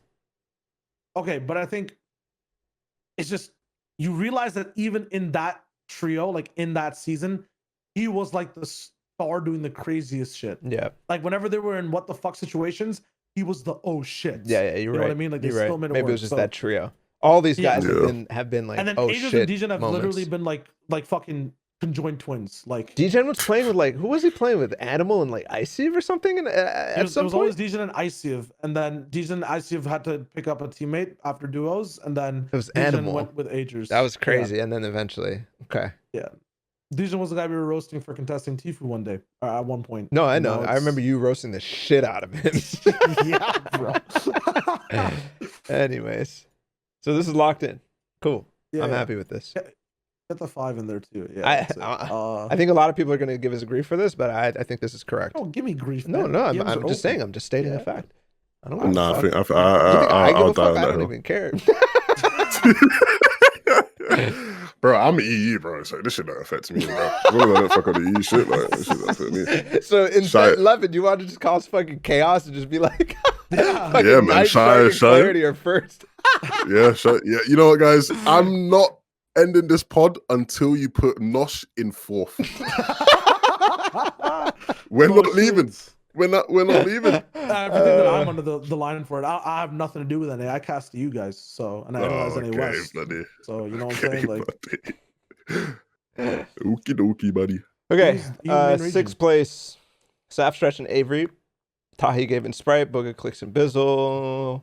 I want to derank the shit out of Booga Clicks and Bizzle because of the argument that Levin made now. Even though at first it was like, oh, actually, yeah, maybe they have potential. Now I'm thinking about it, and I'm thinking about the way that they've treated the third-party tournaments, the Cash Cups, honestly, that they played. Like, they didn't even play any of these ones. They looked awful, and they look like they don't even give a shit, which is the craziest part to me. They need to be below Kaz, Lufishi, and Aspect because they've shown respect. Yep. Cool. Okay. So then they should be 9th minimum.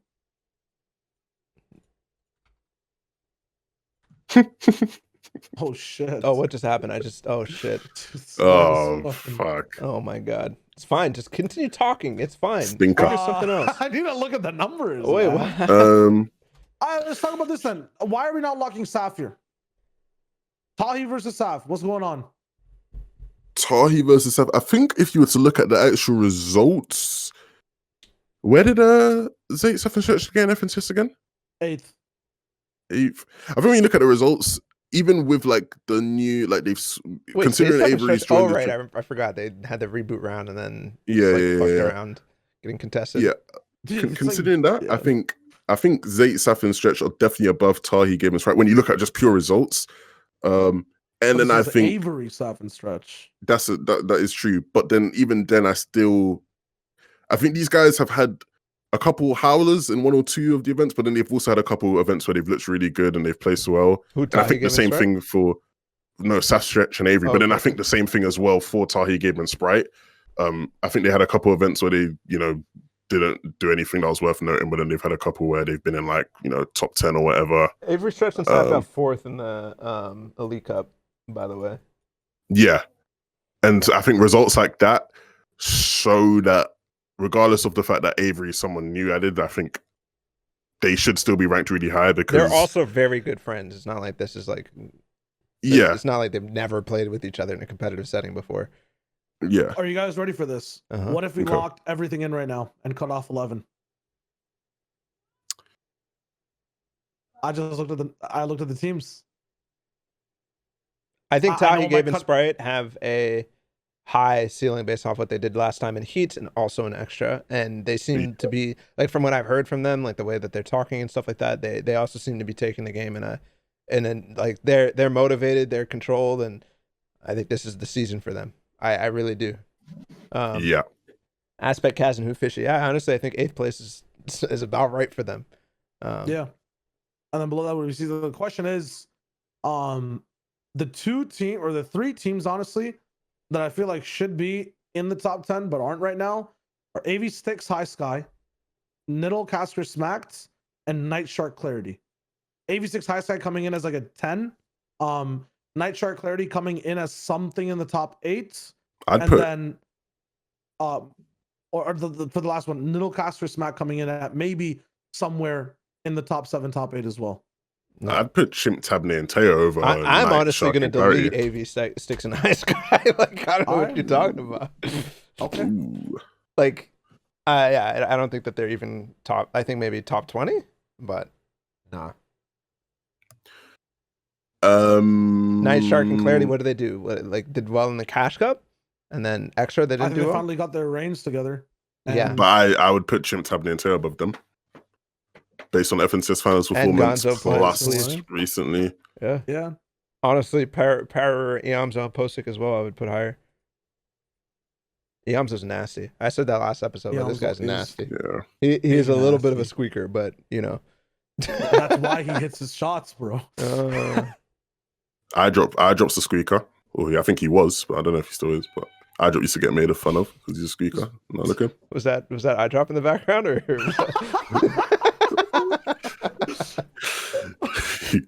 You guys are cheeky. You guys are cheeky. You guys are cheeky, you know.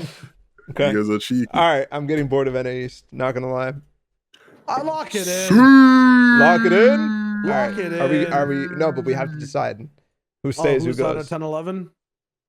No, you have to put Booger Clicks and Bizzle in just because. Why? Because it's Booger, bro. Why, bro. He's the World Cup solo champion, bro. Because they were so phenomenal last season. Good. They were really good last season. And I genuinely think it's a case, it's similar to like Vidil, O'Reilly and Reason, where, you know, we've literally just had all three of these guys sort of just be away from the game in some sort of capacity. But once they do start to just get back on shit, I do think they'll be good. I just don't think I feel like they haven't felt a reason to care yet. Don't they also have like almost guaranteed Sweaty Sands uncontested? Isn't that like actually happening? Like they didn't get contested. Most of the time, yeah. They didn't. I'm not sure, but I'm pretty sure. Yeah, I'm pretty. The confident. last question as well, if we're talking about any other teams, we're just not considering Creo Bully Illust because of snakening, right? That's the only reason. Yeah, mostly, but also like Illust getting added helps me a little bit compared to Frist, but I mean Frist got 10th and like on his trio of Bully and OSP, and then Creo Illust got 7th with Avery. Like these guys are good FNCS wise, and they play together a lot. So I'm pretty sure Creo Bully chill IRL, which is, hey, I'm telling you, in-game buffs. Sounds stupid, but trust. I just see that trio there. That's the only trio out of everyone I see right now that is just odd not being talked about top 10 in the East. Yeah, I'm down. I actually you make a case. Especially the FNCS placements help me, but they also Creo Bully and Frisk, like we underrated the shit out of them going into the Elite Cup and they placed 7th, so like we were like, these guys are not like, what was it, like C tier or some shit that we gave them? Like we were so fucking wrong. We were so wrong. So we gotta go. We should have done that this episode. Gone back and looked. We'll save that for a day. No, we should have done it with the results. That's what we should have done. Actually, no, I don't give a fuck. Who cares about our power rankings from? The kids, bro. Think about the kids. Okay. All right, let's wrap it up. Somebody make a decision here. Are we putting them in? And are we bumping both? We have to put them in, and they have to be bumped above Cease. Above Cease? Minimum, maybe even above Aspect, bro. Like, no, I'm not putting them above Aspect. Why not? Cause dude, I just have disrespect. I don't know why. People are saying delete Cease. Don't get influenced by chat, brother. Fuck. They're not making any arguments. Maybe. I honestly also feel like I'm over. Dude, the longer I look at this, the longer I'm fucking second guessing myself on every aspect. Same. Like. So wait, are we putting Creo, Bully, and Illust in 9th because they did well in FNCS, and Creo and Bully specifically have done well in FaZe? Uh-huh.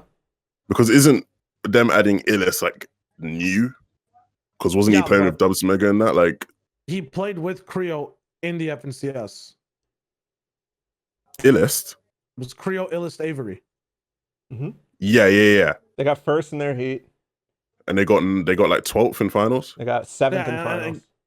Creo, Bully, Frist, like Illis, these guys all play. Yeah, no, the this same is circle, right. like, I'm Yeah, They I need think to be that's fair then. higher. They need to I be think that's higher, fair. bro. I honestly think they go above Sprite, but that's my take. Nah, actually, you know I what? don't know, man. Sprite's like, he's the guy. Like, hey, Sprite Tally game, hey, that's the trio. They always in the top 10, but when it comes to against special tier trios, Where the fuck? like Creos, Sorry, hold up. You guys can continue talking. Continue. I'm just looking at Okay, the okay. results. what are your thoughts? You know what? I I think feel like- that's My bad. no. I think you make a compelling argument. I think that's fair. I think when you look at the FNCS finals placement, when you look at how they've all done, even not playing necessarily with each other, but in competition so far this season, and I don't think there's any reason to believe that it can't work as a trio, right? It's not like we're looking at it and thinking, oh, they're not friends, or oh, they hate each other, or there's play something together, yeah. previously there. Like, I think that's fair. I think that's fair. They're lucky number 7. Tally Games, my only issue with them is they haven't had their moment yet. They haven't had their staple. This is how we play. They're just the consistent guys who are always there. They should be in the conversation, but against stars, so to speak, against people who have that flair, they get triumphs. So 7th for Creo, 8th for Tahi. I also feel like, and this is not through chat influence, I'm just thinking about it. Other than Cash Cup Extra, what is the big thing for C Scoped and Tragics? Why are they rated so high right now? Yeah, I was thinking the same thing. Yeah. I wanted. I I want wanted to keep Booga at 10th, delete Scope Tragics, keep Aspect above Booga because of the respect. But because you guys mentioned everything about Sweaty Sands, like, they have a strong spot. Respect or not, whatever the fuck's going on, whatever things might happen, like, they're shooing to do well and have done well, playing with very similar attitudes from before. So, what the fuck am I doing? Oh, right here. yeah, and then you put those one higher, and then I would say just backspace Voil, backspace Cease. And that's the list. Thoughts? This is a W. This is a W. I'm about done. So I'm about done. I feel like Tragics is there, Voil is there too, but Yeah. just not honorable top 10 just mentions. yet. Like, Honorable mentions. Oh yeah. shit! What's going on? Oh my. It's fine. It's fine. It's fine. I got it. I got it. I feel like I'm watching Tenet now, bro. Sounds good. I watched REC. Not a bad film. Not a bad Blue film. team perspective. Blue team perspective. Boom. Yeah, blue team perspective. Yeah. Sick. Let's go. I wish we could have like like when people like have the green arrow up and like the red arrow down, Yeah. Yeah. because I feel like that would help add a bit more when you just look at the list. Like, Well, sure, but this is literally our first power ranking, so we can't fucking Yeah, up yeah. arrow down or. I think you can. Here's I the think you can. momentum. Like we're fucking. Here's their momentum. no, but I think Their you can. momentum is upwards. You can though. I think you can, because I think if you were, you'd put like a downwards arrow on like Booga Clicks Bizzle, right? Because it's like, what is there? You'd put an True. upward arrow on. Like you Upward can. arrow on You Aspect. definitely can. All right, let's move on. This is it. dash on Wrapped up. Sprite. Screenshot it. Alright, Whatever. alright. Send it. Ship it. Next. EU. And I ain't talking. What team is he on? NRG? Yes. Fucked it up. Yes, I he didn't is. fuck it up. Let's go. Power ranking time. I see Okay. 11 salivating, bro, at the list. First place. Long day. All right, we're gonna do this again. Restart from the top. Let's go, baby. So, first place to me.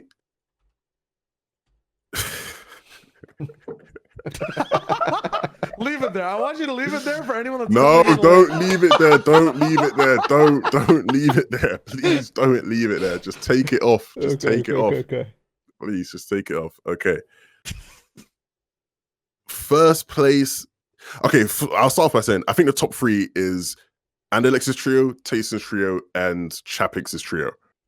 how that is ordered, that's No. ordered, I actually don't think is that big of a deal, but it's those three. And who? Tayson? Yeah. How it's ordered, I don't think is that big of a deal. Obviously, we'll still argue that, but it's those three.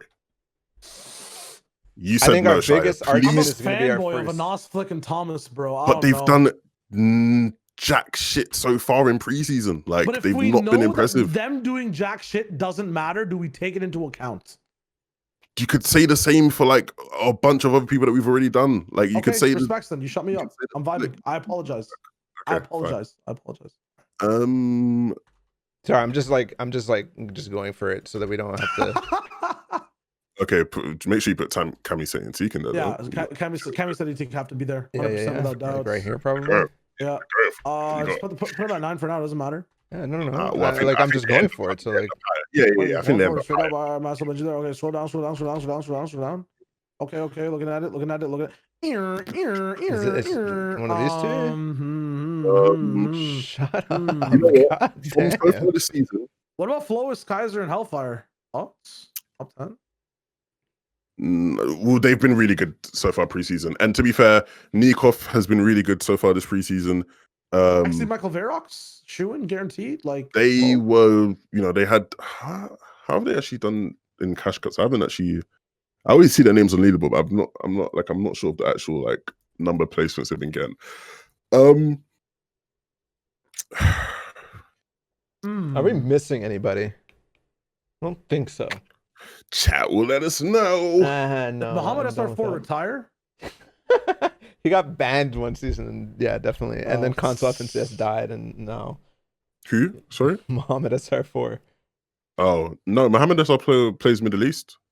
Oh. Yeah, he played Middle East FNCS last season.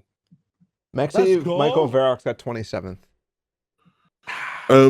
Is that a confirmed trio? Oh, Tropha's saying it, so it is. Aqua, Veno, and CRR. Oh, that's confirmed. Is that confirmed today, chat? Yeah. Well, Tropha said it, so you have to believe it. Yeah, Trophy's pretty good a lot of the time. We are we? Is Freemock on here? I did not put No, I Fremont didn't Zero put here Fremont, because I thought yeah. it looked goofy.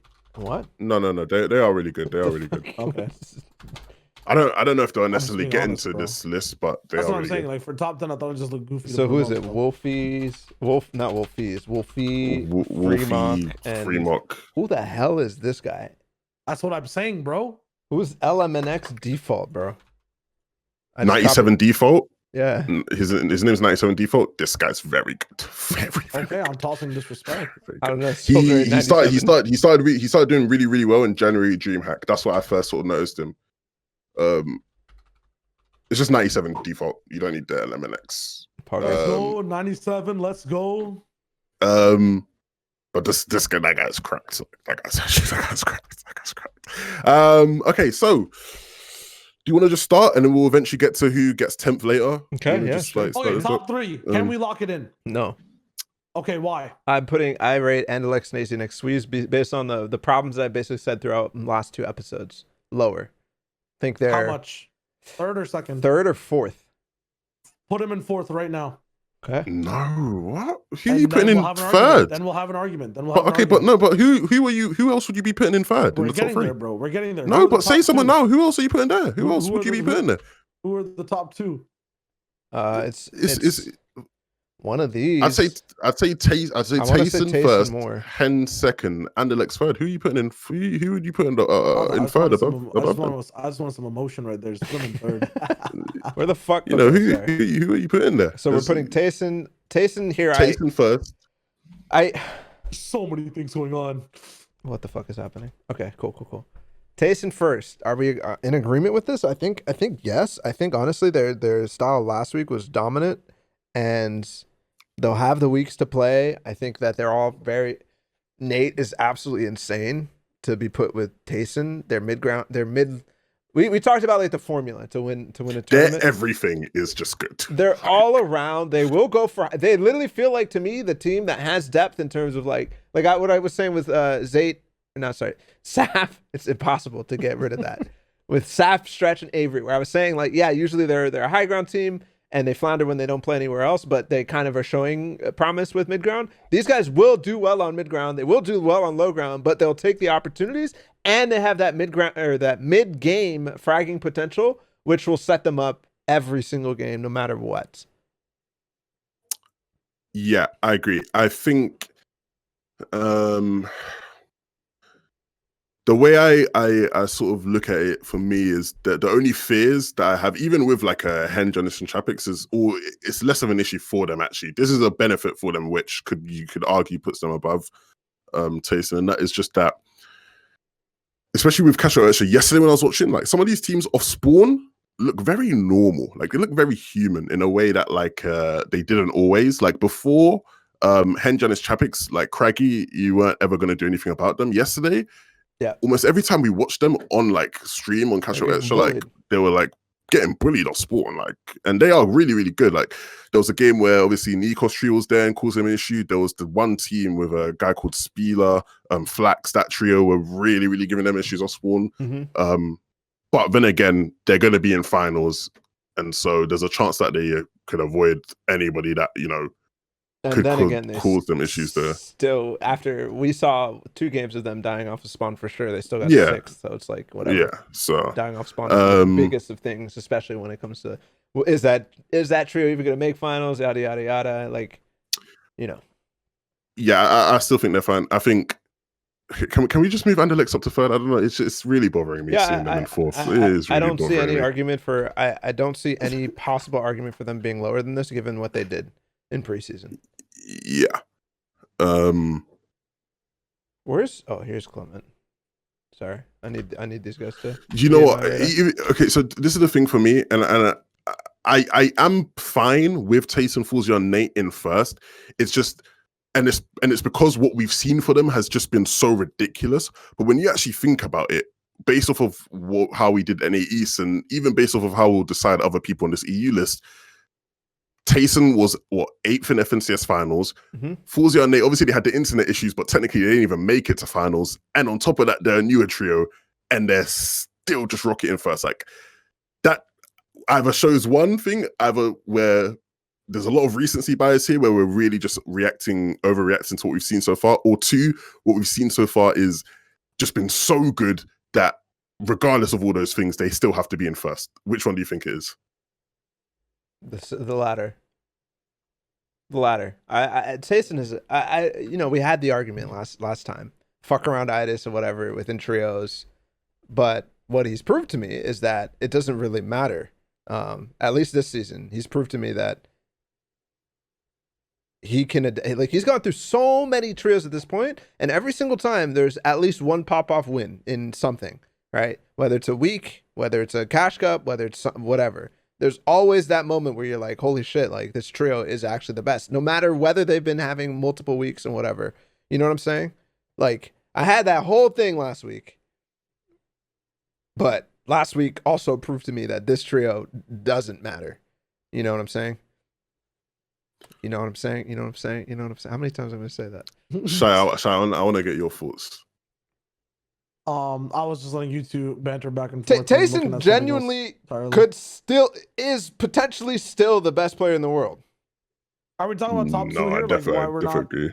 Like we're not. Well, no, I'm just. We're still discussing the top 2. This guy didn't hear what I'm saying. I'm saying that either Tayson, FNTASIA, and NAE are in first right now, right? Is it that you have to remember Tayson only got 8th in FNCS finals. Okay. And then FNTASIA and NAE technically didn't make it. Obviously, I assume if they made it, they would have done well. But obviously, the orange internet thing meant they didn't even make it to finals. So you have underperformance from Tayson in 8th. You have 2 other people who didn't even make finals. Then on top of that, I understand it's like, do you know what I mean? So I heard a lot of FNTASIA, Keswick, and NAE in the season before were one of the best trios. Right, and they did, and they didn't do well in fact. They didn't even make it to finals, you know. So it's almost that same sort of thing. They didn't make it. They didn't make it to finals in Stark season. They didn't make it to finals. What? So that's what I'm saying. So this is 2 seasons in a row they've not made it. Yeah, they've had a horrible, unfortunate run so far in the year. But my spot as to why I think these guys pop off and are in first and should be is that they have 4-0 and 8, or if you're just looking at the format in general. Those qual rounds, these guys are king on how to play the game. how to play round 4, right? We saw it in the first FNCS season. It was just dubski after dubski after dubski, right? Then they tripped up. That trip up portion is where they need someone like Tayson to not take charge, but be the star, like the X factor. Right? You're giving this trio an X factor top player. Like on paper, that's ridiculous. Here's also another counter argument. This team will make top 3 in one of the weeks, and Heats is not even a question. They're gonna make it there. You know what I'm saying? I'm just saying this team has, like, before they had a dope ass wooden stick in my mind and were whacking everyone everywhere until they kind of got, like, you know, their bruises healed and understood how to deal with them. And they tripped up making it from semis to finals. Like there's a 4-0 and 8. Now that wooden stick turned into a spear with Tayson. And I feel like they're a hot that wooden stick, bro. It's now soup, man. Now they have soup.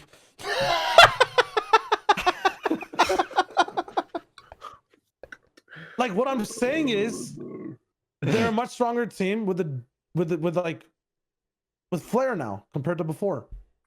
Okay, so what I'll say for me is, even though at first I was really fine with putting them here, after thinking about it, for power ranking's sake, I just don't think it's, even though I think they can be the best trio in all of EU, I don't think it's fair for power ranking's sake for them to be in one just off of preseason alone. So because I'm not putting Henjan, it's Chapix up there, and I've already made why not? Because, bro, they're that whole dude. I just don't trust this trio anymore, given the fact that they did that whole shit on. Okay, but they're gonna be finals guaranteed. Outside of that, match on the game. That's what I'm saying. Outside of that whole, you know, that snake in April Fool's thing, they had the one Cash Cup where they didn't get top 10, and I think that was the only event they've ever played with each other where they've not come top 10. Then in everything else, they've still, even after all that snake stuff, they got what? First Cash Cup, they got 6th yesterday.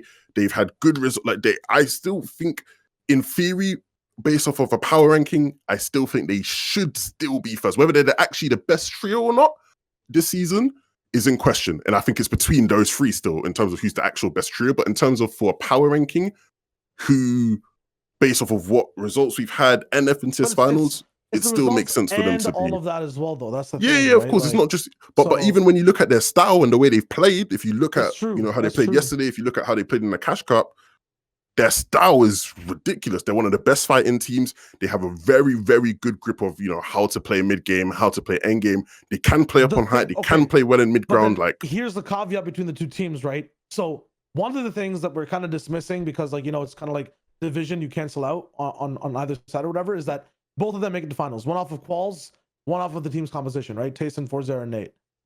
The thing is, though, okay. Sorry, my bad. Sorry. Just I was going to say completely. It's just Tayson, 4-0, and NAE actually get to play, though, and be warm in a sense, or have a grasp of the competition coming in through the weeks and the semis. They get to play and they get to build momentum that way, and they get to make finals. In our minds, guaranteed, right? So. Unless these guys are still living in France when the semis happens, you know, maybe they gotta move a country. But like that's literally the only way I feel like they don't make finals. Is just if we're having that as a part of the conversation, these guys have to play more in the season against the teams, conditioning drops, understanding how the game is being played. That's an edge. I still don't think that's big enough of an edge, because last season, really? Hen, Janice, and Chapix were the first team to qualify, and they didn't play until Heats, and they were still the most dominant team. But they got to play Heats. So that's the difference. Huge, so for you right now, the difference is essentially the fact that, well, actually, I don't even think you can say that then, because I think realistically, Tayson, FNTASIA, and NAE come top 3 in one of the qualifier weeks, so they probably don't even play Heats anyway. Oh yeah, wait. Yeah, Tayson, FNTASIA, and NAE probably don't even play qualifier weeks. I bet on them to. Then in that case, I'll agree with Henjan and Chapix being first, because I literally forgot that that's one of the things now where. Okay. I was about to throw, you know, but it's all good. You guys agreed. Now I don't matter. Cool, perfect. Is this how it is? No, this is how it is, but you matter. Like you matter, bro. You matter, bro. I know I matter. You know, you matter, bro. It's Come not on, like bro. I You know, we're here for you. You guys bro. agree, and honestly, yeah, whatever. I'm done with it. Cool. All right. Vidil, No Riley Reason versus Matsu, Amplify, and Benji. And do we? Oh, well, you guys also want to bring Seti, Cammy, and Teak in this conversation? Let's start with these guys. Let's say who's higher ranking. Who do we rank higher? The deal. I want to rank Matsu, Amplify, and Benji higher. I feel like they're gonna have a grueling process. I mean, okay, so now we're like keep talking about like predictions in the future and talking about power rankings now. I mean, I guess it's both, right? Yeah, I didn't really understand that whole argument in the first place, but yeah. You're saying Benji's higher? I think Benji's higher. Why? Because they've been more consistent so far this season, and Vidil, No Riley Reason, while they did have a good week last week, I just don't necessarily, especially with the way that this week went in general, feels like Matsu, Amplify, Benji are grinding harder, and I think that they've solved the issues that they've had. Yeah, it was the third place this week. I just feel very strong, very, very strong. Their drop spot's very good. They have everything locked up. Meanwhile, Vidil, No Riley Reason feel really, really weak at Boney Burbs. The way that at least this Cash Cup played out. But they get to just and I always feel like it's just no, I know, I get that, but I always feel like there's no. I actually think that Matsu, Amplify, Benji had the same issue that Vidil, No Riley Reason had, and I still don't see a solution or a solve for Vidil, No Riley Reason where they don't have direction. You know, they're just they just think they're the best, and you know they are honestly potentially one of the best fighting teams.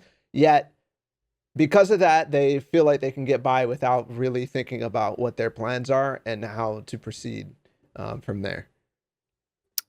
I think that's fine though, like, and that's what makes them stronger. Like no, I think they don't falter, you know, like. Historically speaking, and the way their game plan is set out, they don't really get fucked. Whereas Matsu, Amplify, Benji sometimes hit speed bumps and fall down a little bit. Like I think Matsu, Amplify, Benji, or when they hit speed bumps, they're better at getting out of it than Vidil, No Riley Reason. Like they can play. They don't get hit by speed bumps though. That's what I'm saying. Like, okay. Vidil, No Riley Reason. Like, okay. They got hit by speed bumps yesterday. I think. I think in terms of right now, what trio looks stronger between the two? Of course, in a final scenario, right now, you'd expect Vidil, No Riley and Reason to probably do better. But based off of, because I've had my doubts with Matsu, Amplify, and Benji, right? Like I've had my doubts about their ability to win games, the fact that they still haven't really won a tournament yet, and like you'd expect a trio who's at this level where we're arguing for whether they're in the top 5 or not to at least have that one standout win, which they don't have yet. Seemingly, it's hard, but since they formed as a trio, in everything they play, it just feels like they're always finding a way to do well, and especially with the whole stuff of Vidil, No Riley, you know, Valorant players now, whatever, part-time Valorant players, and you know, it's, you know, then we're not going to see them for most of the season until finals. I feel more confident putting Matsu, Benji, and Amplify above them, but with all of that being said, I don't think either of these guys get the 4th spot. I agree with that. I think so. I maybe even lower than that. Who gets 4th? I think it's between Seti, Cammy, Teak, and Anas, Flick, and Thomas. Is and that grouping? Seti, Cammy, Teak. Is that grouping? I'm not giving it to the drop spot Andes, unfortunately. To the what? You're not giving to what? The drop spot Andes. I think Anas, Flick, and Thomas end up 4th with Seti, Cammy, Teak below him, and then Benji, and then Vidil, No Riley. I think for me, so this is where the conversation, like, you're gonna have to keep me on track here because I feel like this conversation goes so many different ways. But like when I'm looking at like a if FNTASIA finals was to happen again today, right? Like I can see a world where Seti, Cammy, and Teak just get picked apart. Like we saw signs of it last season with like Retail Team and other teams sort of realizing, hold on a minute, you know, and like they didn't really know how to deal with it too well. But with all that being said, based on what we've seen from them so far this season, there's no doubt in my mind they're not, you know, one of the top 5 trios. If you look even individually, like people like Seti's just been having really great individual performances. They all seem to be at a high right now. They have Dub. They have a really strong drop spot when you look at it in isolation, regardless of what might happen to them with other POIs trying to pick them off. I think they are 4th. And I put Anas, Flick, and Thomas 5th, not because I just think that at their best they're any less of a trio, but so far this season they've not showed me anything that makes me go, wow, yeah, they're still one of the top, you know, trios. They are. I know they are. Deep down, I know they are. And I know when we get to the time where they have to show it, they will show it. But if you there's know that, nothing, then it shouldn't matter. Like that's where shit matters. Because then it's like, I get what you're saying. Yeah. But at the same time, it's like, who gives a fuck about all the other tournaments in between? If like, you know, if you know because, you're gonna pop off in the because biggest for me, one? it's like I'm looking at it as like this is a power rankings of the strongest teams in EU right now, and right now I don't know what they are because they've not shown me anything. I mean, believe but they haven't split apart. When they play and they take it semi-seriously, mechanically they're still sound. So when attitude comes in, right, and they're on the same page and they're actually trying, if there's nothing other than they're not trying, right? There's no other thorn other than their attitude, then I don't think you can discount their power ranking in EU. No, I don't agree with what you've said there, because you've set that up in a way as if it's like the reality about these guys. Okay, so outside the Cash Cup show where they got 5th, which to be fair, that is actually a sign that maybe what I'm saying is wrong. But outside of that, in the other events that they played, there's not been any sort of wow factor. They've been quiet. And I think the fact that they've split, the fact that they've, but the thing for me, I see it as the fact that they haven't split, or, you know, when you're saying those things, if they haven't split, you know, their drop spot's even been buffed, that kind of thing, like, that's all the more reason for them to still be doing well, and for them to probably even be having an easier time than a lot of the other trios. And they're eating Subway, they're having a good time. Like, they're eating Subway. When am I going to start getting my free subs? I had Subway today, you know. I had Subway today. I had to pay for that shit, bro. Come on, Gil. Sort me out. What, do we have a Subway sponsorship now? I'm confused. Like, no, but Subway got to sort me out. Okay, damn. All right, sheesh. Here's my take. Anas, Flick, and Thomas HD have been together for 3 seasons now, and they got 3rd and 2nd, right? Yep. And Thomas HD is also potentially up there in terms of like one of the best players worldwide. Yep. He's playing very well in his solo form. I honestly don't think that these guys have shown much, but I do think that it's not like a team who's just like disappeared. They're not playing tournaments and then they show up and they're ass, like we kind of saw with some of these other guys at some points during the season. They show up and they're good. They still do the same things. I think that they're gonna have a lot of prep time. And I honestly put both of these teams like relatively close to each other. I think this argument's good, but I feel like they both have to do this. They both have a path that's very similar, except that Seti, Cammy, and Teak are not at one of those god spots where they can be picked apart. I think that there are holes in kind of the approach that they've taken early game that I think will happen again, and they'll have to innovate while playing, while also placing. Meanwhile, Anas, Flick, and Thomas HD can just kind of watch, roll, and they're the most consistent trio of any of these guys at this point. Any of these guys, honestly, if like we looked at like average placements, they would be first, right? Like by far across like all recent FNTASIAs and things of that nature. Yeah, probably. Yeah. You know, I think it's a solid point. You know, I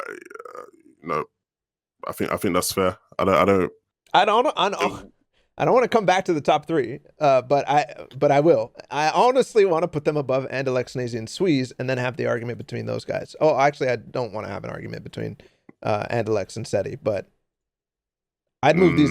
I can just solidly say that they have to be somewhat punished in power rankings because of their overall preseason placements. Okay, and that's why they don't get top 3. But they shouldn't be lower than anyone else on that list and stay in 4th. fine with this. The way you worded that, I like, and Yeah. so I agree. Yep. I like the way you worded shit, that. we just agreed, and it's like actually Yeah. solid. Okay, locking I like this. the way, I like the way you We're worded that. locking this in. Is this? We're this Yeah. deep? That's Holy a shit! good lock. I feel like that's a good lock. Levin breathed in sharply though. Why? Because he's scared, bro. He's just having second thoughts. No, I'm just no, but I think that's only natural. I think I'm just sort of making sure there's not anything that I've. It's like packing your kid's lunch bag. You gotta make sure everything's just, when you're zipping it up the whole way. Yeah. Yeah. Do you have kids that you like? You understand this process? You like know how this works? Yeah. Oh shit. Okay. Yeah. Nice. I like this. 11 years old. You just call like Levin this. your son? I like it. Hey. Hey, I caught it. Shut up, you. Shut up. all right. Let me make this really easy. Oh, stop.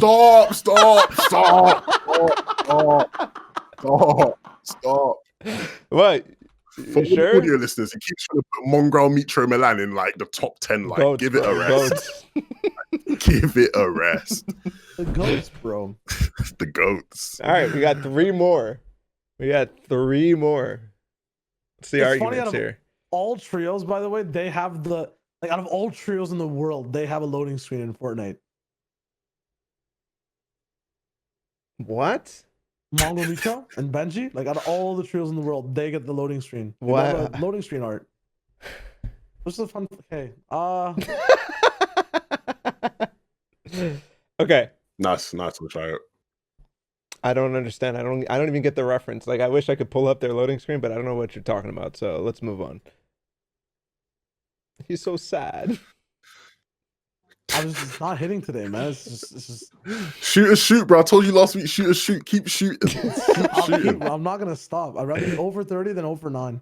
Okay. Exactly. Anyways, let's Last week off Alpha, put him in there. Don't let a French internet service provider discount them. What's up? Keep talking. I'm just reordering a little bit. Put him in top 10. I think we have our 10 there. No? The Blast Unique off Alpha? Do we Qual Warlords did the whole piece? These guys are both these guys in the top 10? Yes.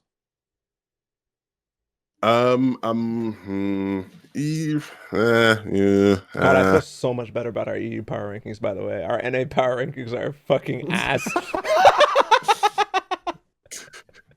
Well, Thomas is in the business now. Yeah.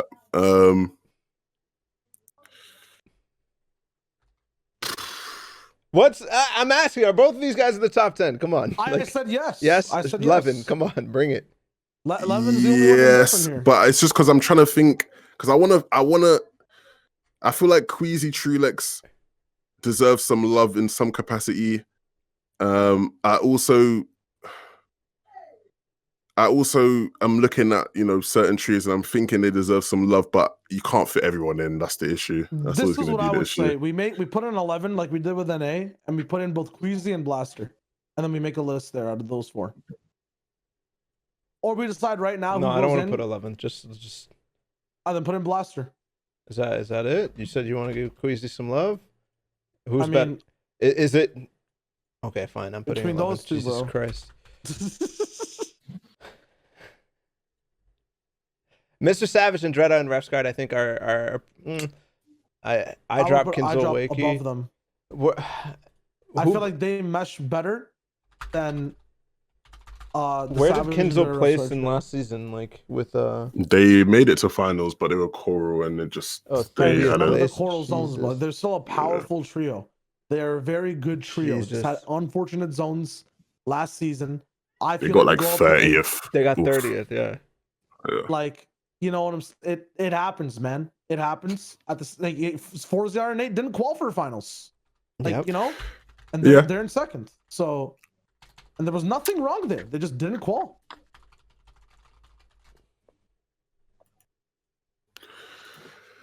Okay. This 21st is for Refsguard and then Dredda. Jesus Christ. Yeah. They were fighting Steamy though the whole time, right? Yeah, there was like 3 Team Steamy. Then by the end of it, there was like the 3 Team Steamy plus there was like 2 other teams. Like there was a Steamy House team that would like come What in is third party. Then there was happening? like it was just really bad. Are they still in Steamy for this Well, this FNTS? season, yeah. Okay, so because of that, dude, they go down one in my opinion. That spot is just horse shit. Sorry, in team modes, like it's just fights, and it's degeneracy. I mean, both Well, of I don't these- think it's the same sort of. I don't think it's necessarily the same sort of circumstance yet, because some of those teams that were contesting them are either not a thing anymore or like they're not landing Steamy. So I don't know if that's.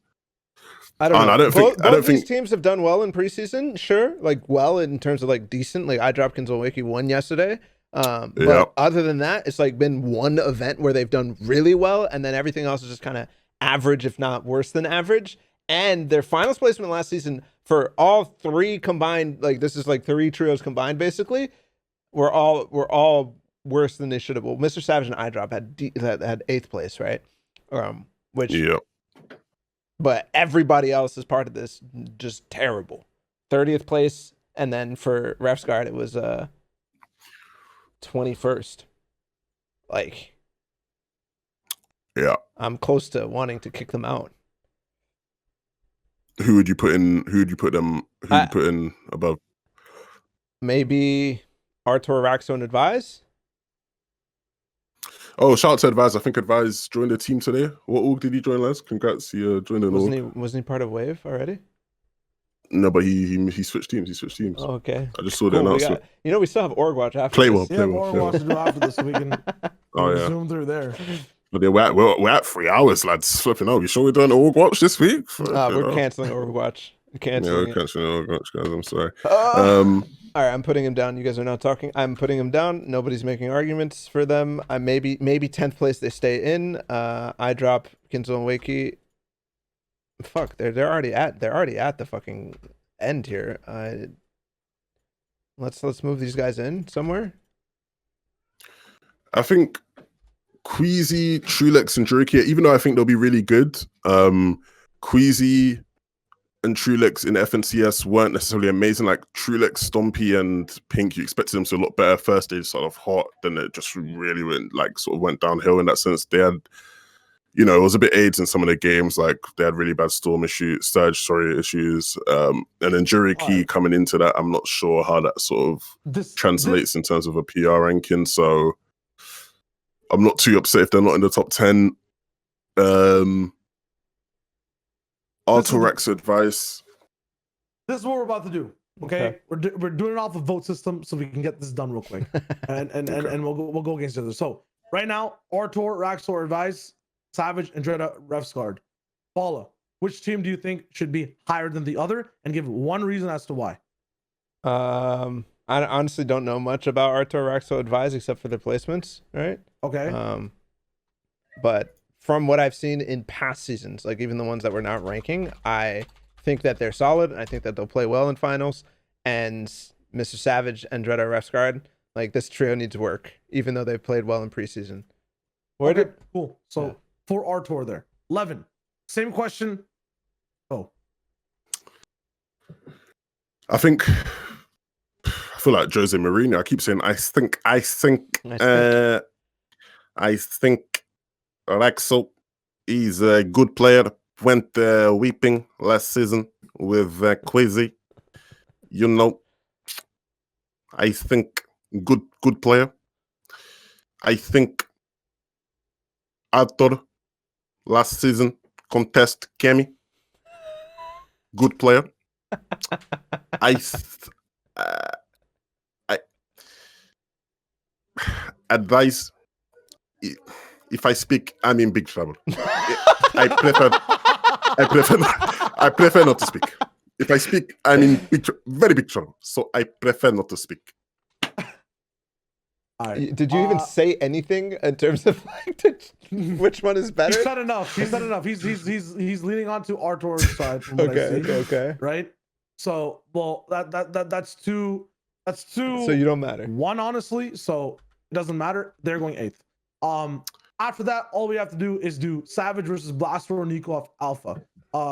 I'm gonna start this one off with saying Blaster Nico of Alpha were kind of cheated out of a spot last season.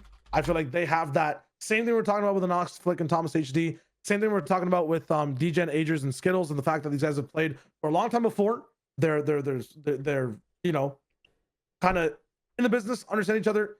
Good last season. Unfortunate circumstance. They're coming in better than Savage and Dread of Refsguard because, as Bala said, still under a trial period, and we don't know exactly how that's going to go. It's still good. I feel like they're a little bit higher over there. That's my vote. Bala, what is your take on that matchup? Let me see where they place an extra. 17th place. To be I fair, think this is a trio that gets better with time. Whereas Mr. Savage and Andretta and Refsguard, with their results right now, I think that they get slightly worse with time. I don't necessarily see any fixes or changes or anything like that from that team. Whereas Nikov, to me, has always been the guy with a plan, the guy with the ideas, the guy with how to take height, the guys with he's innovating, that sort of thing. But I don't fucking know. I think I'd give 9th to Blaster, Nikov, and Alpha just because this season they have looked really good. Holy Put it shit. in there. In in the competition we've seen, they have looked really good, and I did think they were a good trio last season. Obviously, you know, they didn't make finals and whatnot, but this season they've really impressed me, and they look like a really good craggy team, and they're not going to have to deal with Hen, Janice, and Chapix at any point in qualifiers. Here's my sound logic. Because we knocked down Savage and Refsguard twice on the premise of they still have things to prove, I think they're not in top 10 power ranking. Queasy, Trulix, Jerky go above them because they have proven stuff, especially Queasy, Trulix in the past, and Jerky with his FNCS placement.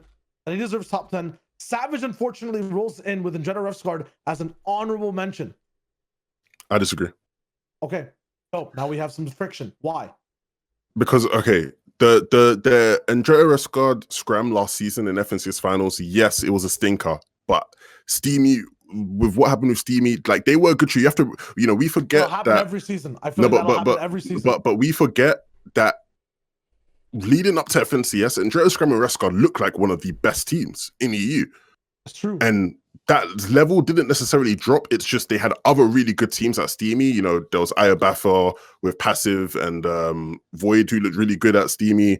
There was a Russian CIS trio or something like that who looked really good. I forgot who it was now because I always get them all mixed up. Finals was a bit of a howler, yes, but I do still think those guys are really, really good. Then Mr. Savage, they came 8th, which, you know, by their standards or underperformance, but, you know, they still look good throughout the season at certain points. I think there's a chance. I think it's fair to put them at 10. And I don't know, I feel like it'd be a bit harsh to like drop them based off of like what we think could happen in the future. Whereas I feel like right now they are and would be considered by many like fair, like okay in this spot. So where's your vote going? 10 or 11 for Savage? Crazy Trulix was so good. Where's your vote going? Take a second. Bala, where's your vote going? I cast mine for 11 for Savage.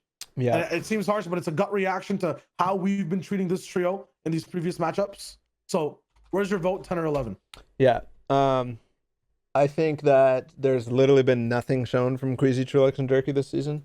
Unless I'm mistaken. Like, I don't see much from them. I know Queasy and Trulix weren't playing together last time. I know that these guys played fantastic when they were actually on trios together. I think that them joining back is really nice.